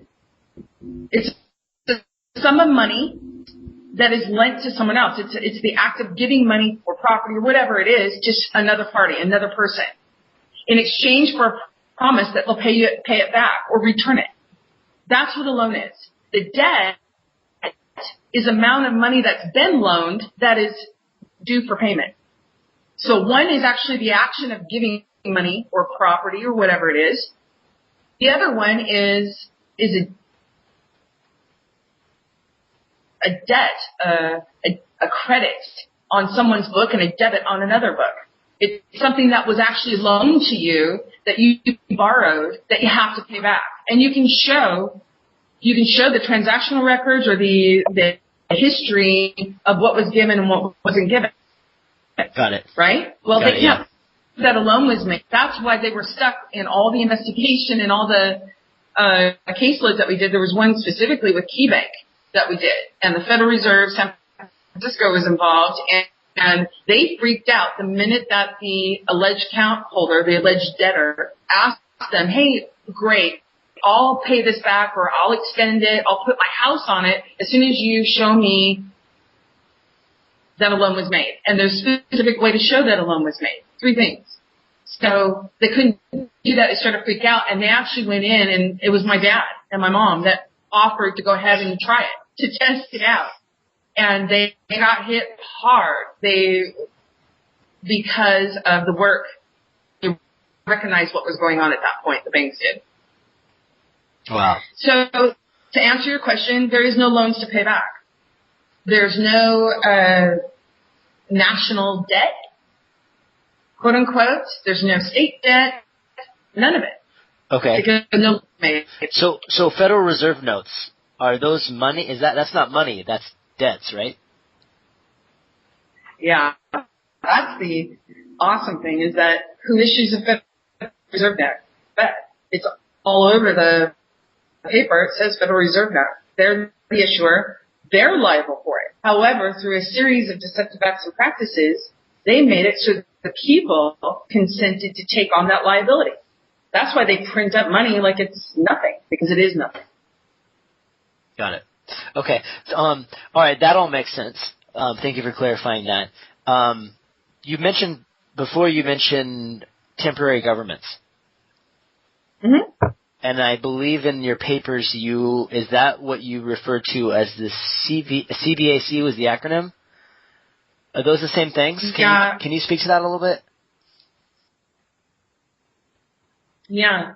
Basically, we wanted to make sure that the people believe that their government exists, right? That serve the people. It's by the people, for the people. Whereas in reality, in commerce, I should say, the slavery systems, the principals and beneficiaries set it up to where everything was a corporation and hidden within commerce. And so the only way that you could actually go in and make sure that people had what they wanted, or an opportunity to create what they wanted, was to go in and secure in that slavery system, the registry that the slavery system was using, I should say, was to register the ownership in commerce of the people's governments. So we created, it actually, CVAC, we use, Creations Value Asset Centers. It actually was a solution that I had worked on with some of the trustees. The original solution that was proposed and reviewed by the principals, agents, and beneficiaries was a claim process. And it was called the Claimant's Value Asset Claim. The Creditor's Value Asset Claim, Creditor's Value Asset Claim. And then when this all went back to prime and we realized where the solution really was, it was all the way back to prime, 0 point. I just had already created the logos. We had already created the structures. So I went in and changed it from Creditor's Value Asset Claim to Creations Value Asset Centers. So it's just something representative of what we've got. So the government, we needed to make sure that it was a framework that was fluid, non-restrictive, non-limited, except for what the people wanted. One was that the people were the owners of it. 2, that the sole purpose of the governments was to serve the people and nobody else. No special interest, no self-interest. And 3, that it would not abrogate, subordinate, subjugate, violate, invade, or assert the people's standing, authority, and value, and their rights. That's basically your framework. So we just went in and registered what the people already thought was. Okay. So are these new temporary governments I'm sorry, go ahead. Okay, yeah. So you were talking about the temporary governments and the fact that why they needed to be set up, I think. Yeah, I mean, essentially what we did was we went in and registered in commerce what the people thought have always existed. Their governments. For the people, by the people. Okay. That's what we registered. That's the whole key to our formula, was registering what already is. Okay. So are these temporary governments that are set up, are these already in place and are they already functioning, or are they just still being set up behind the scenes right now? Well, the People's CPAC, that is actually set up, and that is what they've been using as the legal precedent, the lawful precedent for this new restructuring. So, Heather, can you talk a little bit about, we read about the UCC in a few of the documents that you put out. Can you talk about what exactly is the UCC and what kind of tools do they have that you guys are using to implement a lot of the stuff that One People's Trust has been working on? Yeah, I mean, essentially, the UCC is a commercial registry. And it also has uniform commercial codes that the registry is operated by. To register property, to transfer property, to assign property. Okay? It also secures rights. Everybody is under commerce. Commerce runs everything. So what happened was they established this commercial registry, these commercial codes, and the people paid for it. They prepaid for it. The commercial code, there is a private owner. Right now, the private owner is actually all the people equally on the planet. However, prior to that, little known to anyone was that there was a former private owner. However, that private owner would never show forward because then it's absolute proof of the slavery that they had everybody under. So that's sort of that's the approach we took to everything. Put them into a corner where they're damned if they do, damned if they don't. And then by the grace of the people, a new choice could be made. Okay. All right. So who's left that's still fighting against all that? I mean, we've talked about it before. Everything that needed to be done is done. But it appears to me, I mean, I try to avoid the news and watching CNN at all costs, but obviously there's somebody out there that still controls the media based on all the garbage they're still putting out. Who's left that's still fighting tooth and nail against all of this? And what's left to be done in order to get these last, the last of these people out of the way? Yeah, sure. Okay, first you have to understand that all the principals, beneficiaries, and agents of the former systems, the private systems, used against the people are falling on their sword right now as Poof, whoever Poof is, went in and put it. They are falling on their swords. They'd rather fall on their swords but still have that private system up, so they have some chance of getting some kind of benefit and not have to worry about the accountability. So it's really the whole system, or the whole group of beneficiaries. However, there's actually people within the principal, the beneficiaries, and the agent that no longer want to live by that system. And actually, if they had known when they were born that they had a choice, they may have chosen differently. But they're so indoctrinated with and brainwashed with the system, and then they're put into a position where they're compromised to where they have to live with that system. Well, it's no longer that way now, and that's because of the people waking up. Not just to themselves, but also to the games that are played. I mean, look at the Connecticut issue. People have been dissecting that thing down to the ground. And there's actually nothing left for them to dissect. They already know the answer. So it's the people. Right now, everything rests on the people being and making a choice to do. So just be aware of everything. Call it into your consciousness. Say, what do I know? And then you're going to get all the information you wanted and didn't want so that you know. Mm-hmm. Does that answer your question? Yeah, it does. Yeah. It takes knowledge as power to a whole nother level, because we're not talking knowledge here. It's wisdom. And it's really as simple as being.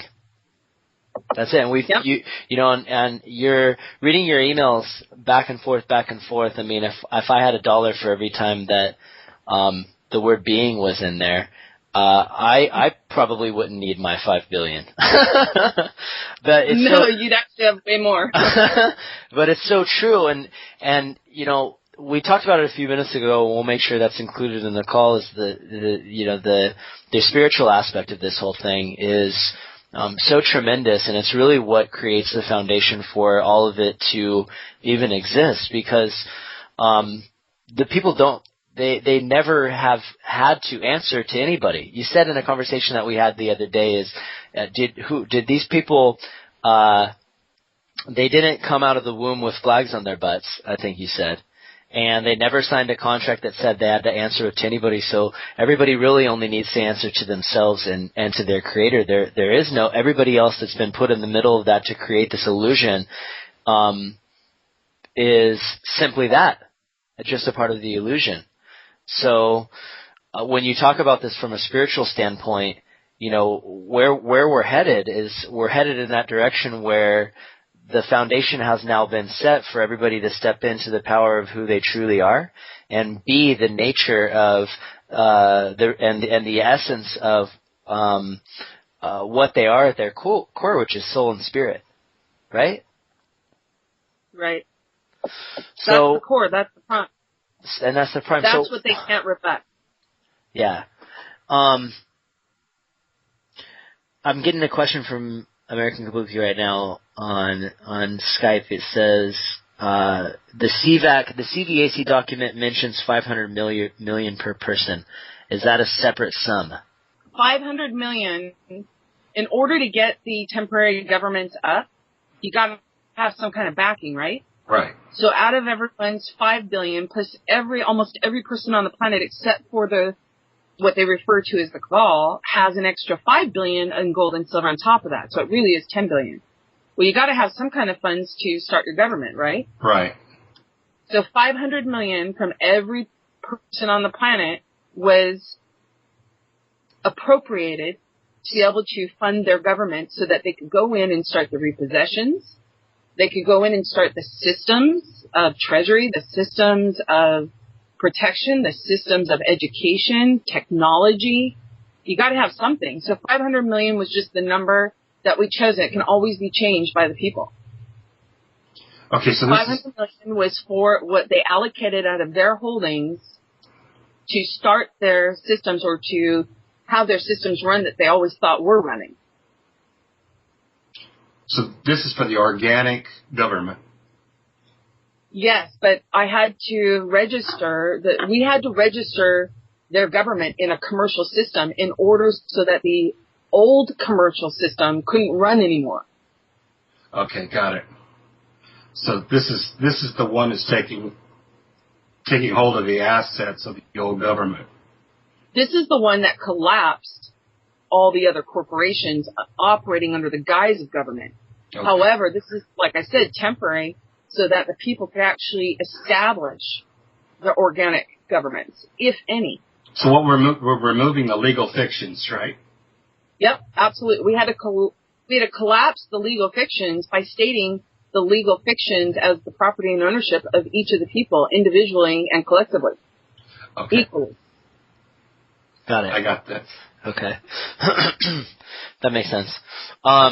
Heather, you mentioned earlier we're on the record, but this isn't going to go on the conversation on the what we put out on the blogs about the gold. You made mention to the fact of your conversation with Betts about the gold and the whole teleporting thing.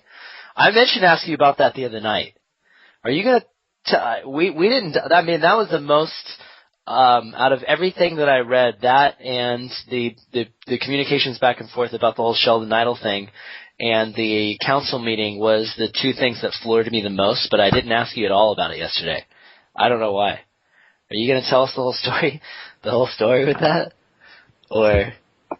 Yeah, I mean, essentially, in doing the work that we did, going back to Prime. Once you went back to Prime and really absorbed it so that you remembered it and you knew it, all of a sudden all these doors opened up that actually every being on the planet has been engaging in, mainly when they're in a state of sleep.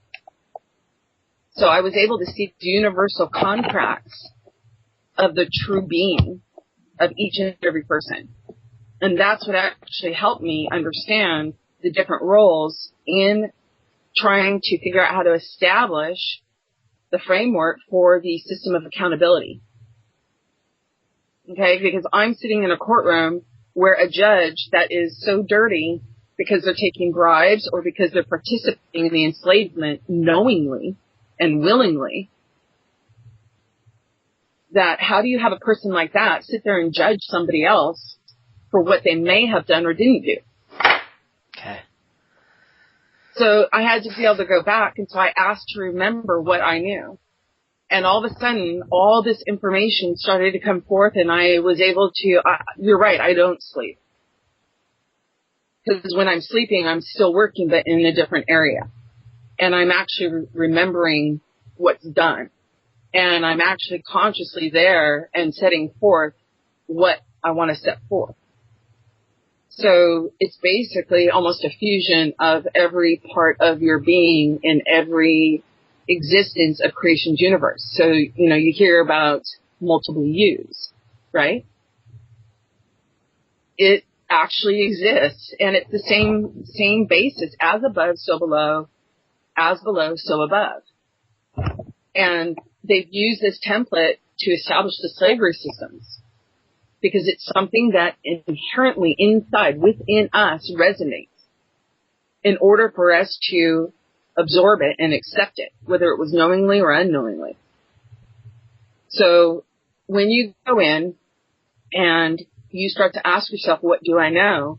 You're going to get the answers. But you got to make sure your intent is truly set and that you're set with alignment. And all of a sudden, you're going to start knowing things that Sheldon, for instance, is bringing forth. And you're going to find out that you're actually participating at a whole another level. Got it. Yeah. How much gold did you teleport out of there? Everything. All of it. So everything. One night they went to bed and they had a bunch of gold, and the next day they woke up and had one tungsten bar with a love note attached to it. We didn't even wait for them to go to bed. Okay, so one moment it was there, the next moment it was gone with the tungsten bar in its place with a love note attached to it. Yeah, and I've got to find the love note for you guys. Just as, you know. And it's just such a crazy story. I'm just having a hard time wrapping my head around it. How it happened was this. I was sitting there thinking about the distribution, okay? And I'm sitting there going, this happened actually right after I got your interview with, your consultation with Poop. I sat there and I listened to it and I understood that they had gone in and cut deals. And I said, okay, what kind of deals? How far did these deals go? Because there were things that were being reported that just didn't resonate with me as far as, hey, this is a planetary thing, because it's not. Not with the stuff we took back to Prime. You know, you're talking about all of creation's universe, and inside of creation's universe are all the multi-universes, super universes, whatever you want to call them. Okay, there's only one universe. It's creation's universe with all these bits and parts. And I do know that my particular role in all of this that's going down now was known a long time ago. And I at least know that it's been known for 10 years. I was offered a job out of the blue in bank, trade, and finance. No history in bank, trade, and finance other than working for a pension consulting firm, which was owned by a good Greek family friend of ours. Other than that, you know, no history. And I took the job because it was overseas and I really wanted to get out of here.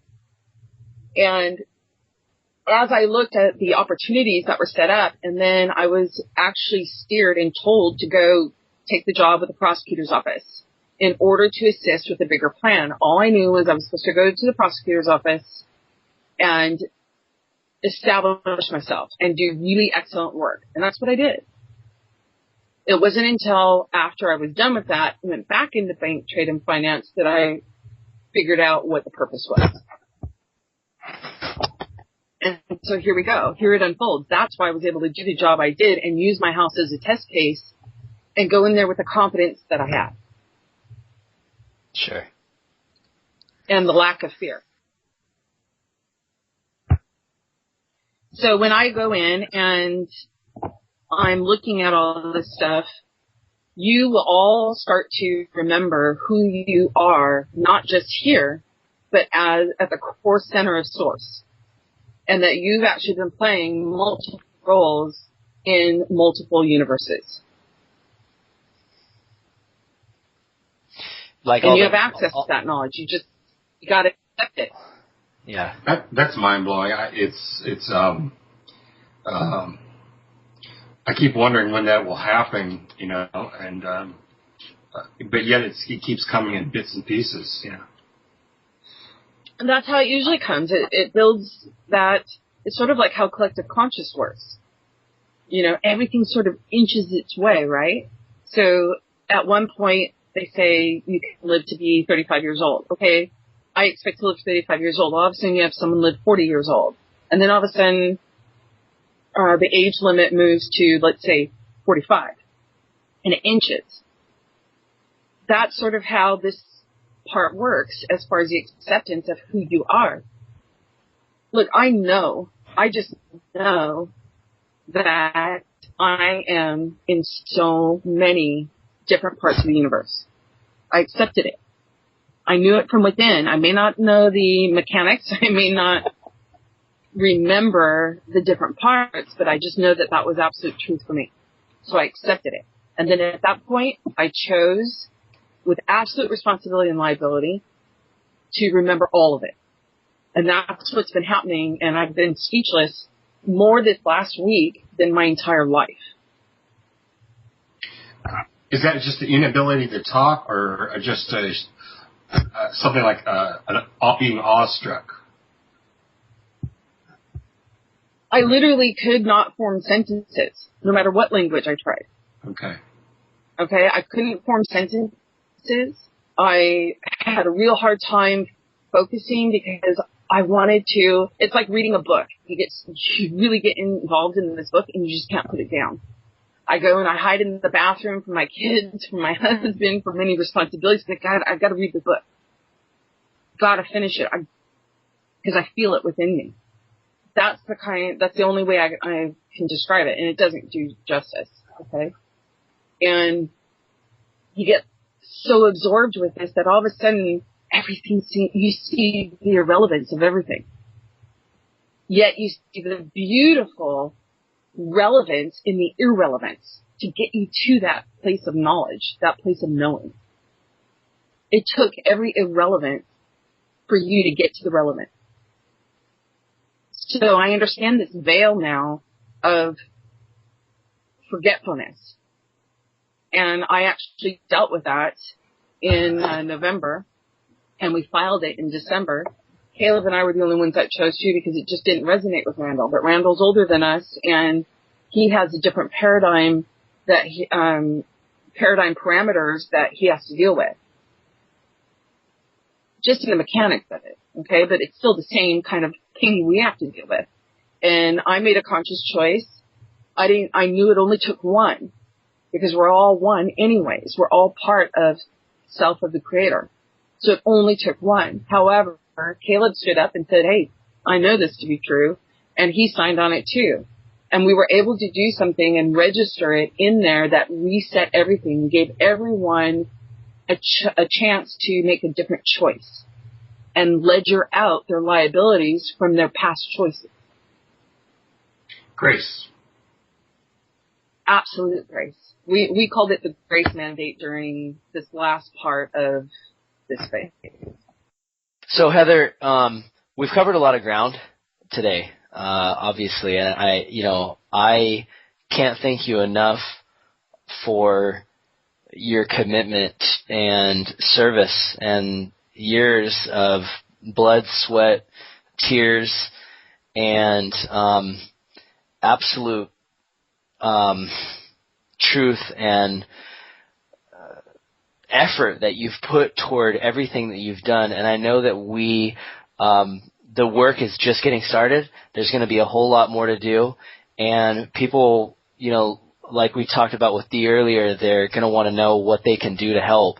And we'll do more of these calls, these conversations with Heather, and we can do it in a roundtable fashion where we can bring in live questions. Is that something you'd be interested in being a part of, Heather? Yeah, and I would also offer that, Miles, people want to know, they want to see examples. They want to see someone who got in the water, splashed around, and proved that it was safe to go in and that there was no sharks. Okay? So what I would say is that give people examples. That we tested everything in our own personal lives so that we took the brunt of it and we would take the liability if we made a mistake. And I think that people would really benefit just from hearing the example and inspire them to know that they're just as significant. I have a real hard time with the word hope because hope indicates something that you don't already possess. And the thing is, the people are their own hope. So accept that hope served its purpose. Now let it go because it already is. It is when they be and it is when they do. And I just ask that in their quest for figuring out how they want to do it, have no fear. Don't fear mistakes. You're going to make them and it can be fixed. And if people do that with absolute love and grace and gratitude, then we're going to all help each other to figure out how to do this in harmony and in oneness. Great. Now, okay, perfect. What can you say to where are we headed? Can you paint a picture of what you think that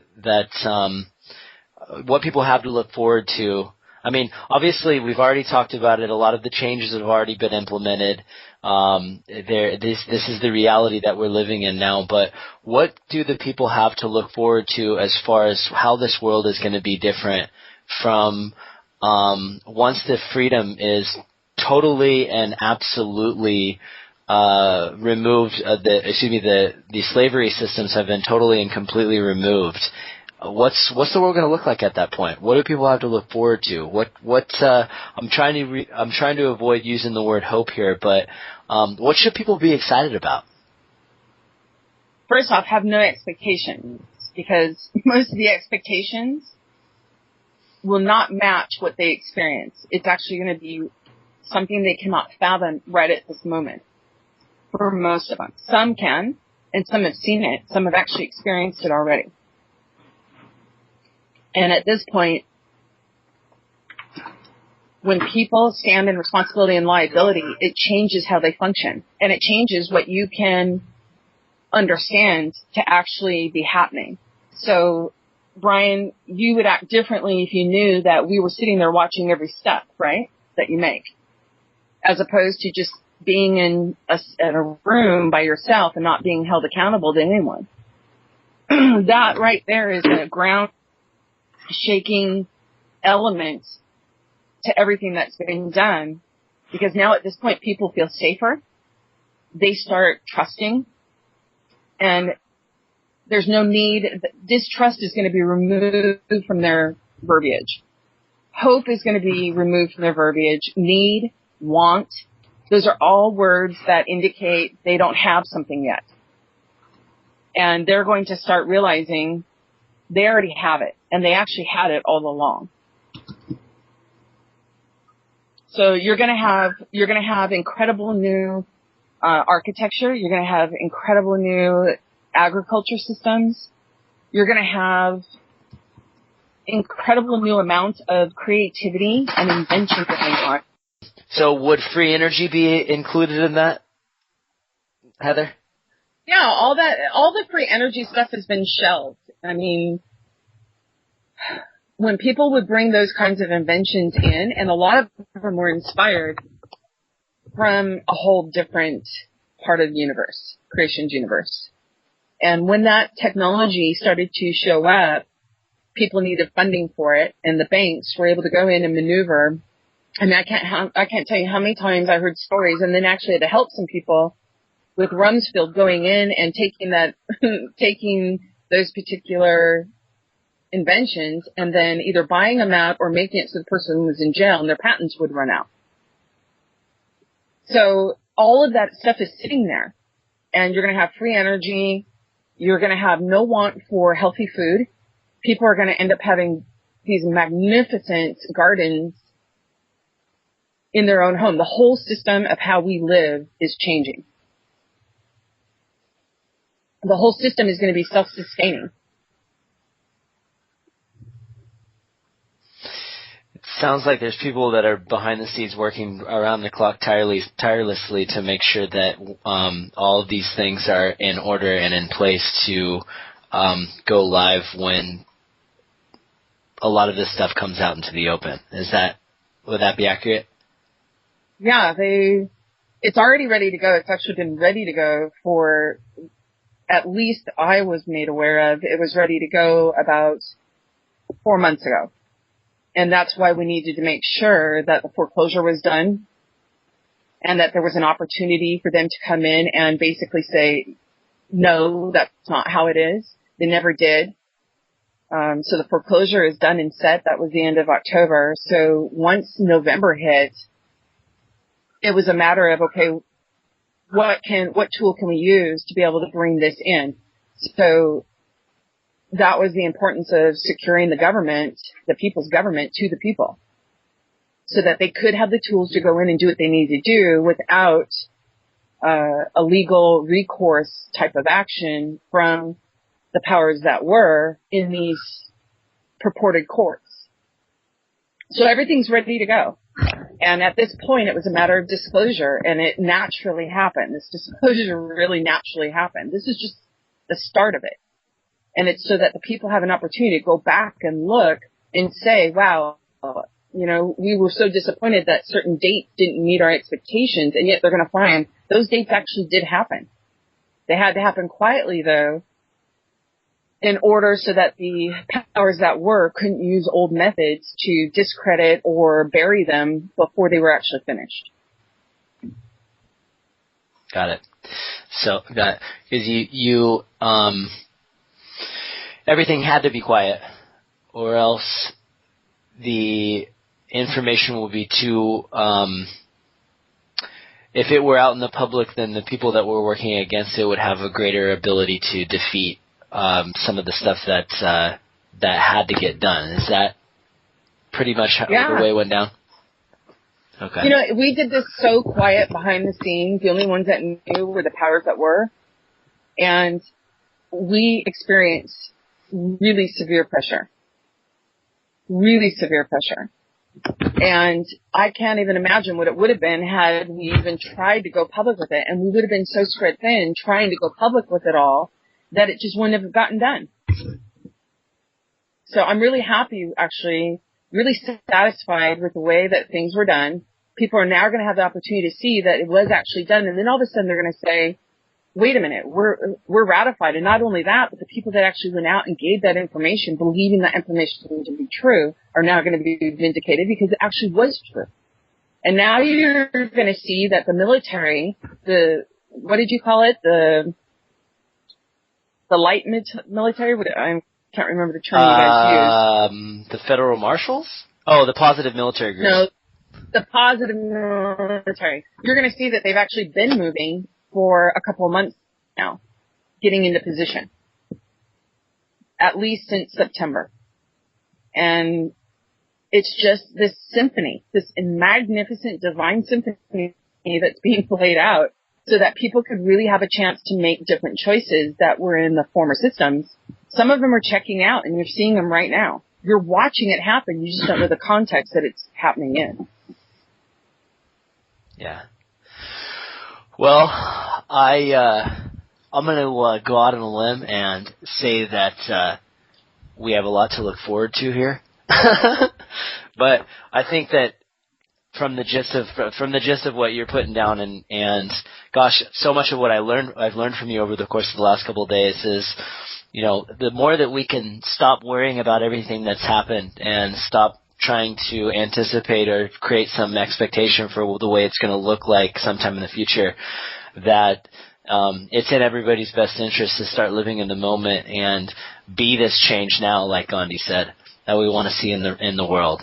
And the real change happens inside of us, and when we all change from the inside, our outside world automatically transforms in every facet around us, because the real reality is that the outside world is inside of each and all of us. We create. Everybody has their own perception of the world, and we create the world around us. So it's time for everybody to stand up and understand that whether you realize it or not, this is happening. It's happening now, and it's time for us to be aware of it and just be in this moment and take it in, because it's beautiful. It's absolutely beautiful. I've been floored over the course of the last few days of how much I've learned as a result of our discussions, and I'm really hoping that we have the opportunity to continue these, and we'll create a forum that allows us to take questions that people have. I know there's going to be a lot of unanswered questions, and that's okay. There's a lot to cover, but if your questions weren't answered as a result of this call, don't worry. We're going to have an email that we're going to put out where you can email your questions, and we can make sure that we get to those on our next conversation. So, Heather, I really appreciate you being here, and gosh, it's been so awesome to get to know you, and I know that our conversations and our work together is going to continue, and I'm just so grateful, and I thank you so much for being on this call. Is there anything else that you want to close with? Just all of this is done without prejudice and in absolute gratitude and with absolute love and unconditionally always. So I want to thank everybody for being on the call here with Heather. Thank you to Dee from Removing the Shackles, and to American Kabuki for everything that he does. And we're going to go ahead and get this up on the blog site. TOPPT questions@gmail.com is where to send your questions to, so we can make sure we get to them on our next talk with Heather and others. That's TOPPT questions@gmail.com. Brian here from the American Kabuki Ground Crew. Thank you for the time. Thank you for being, and I look forward to moving forward on this journey with each of you. I love you. Good night. Love you. Thank you.